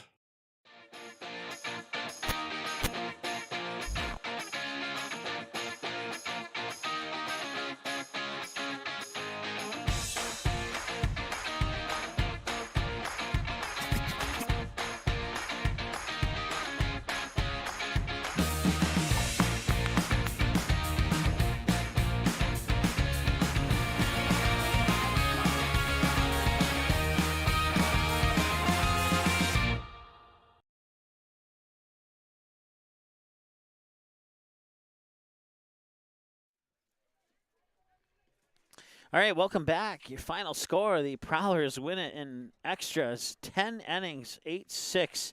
Rebels had the bases loaded, and a force out at third ended the game with 2 outs. And, man, it started out with D-Jeff getting the lead in the bottom of the first. They got 2 runs across the plate. They would hang on to that 2-0 lead until the bottom of the fourth, when they would make it a 3-0 lead. Thief River Falls would get 2 back in the top of the fifth to cut the lead down to 3-2, but D-Jeff would double up on the Prowlers with 1 more in the bottom of the fifth to make it 4-2.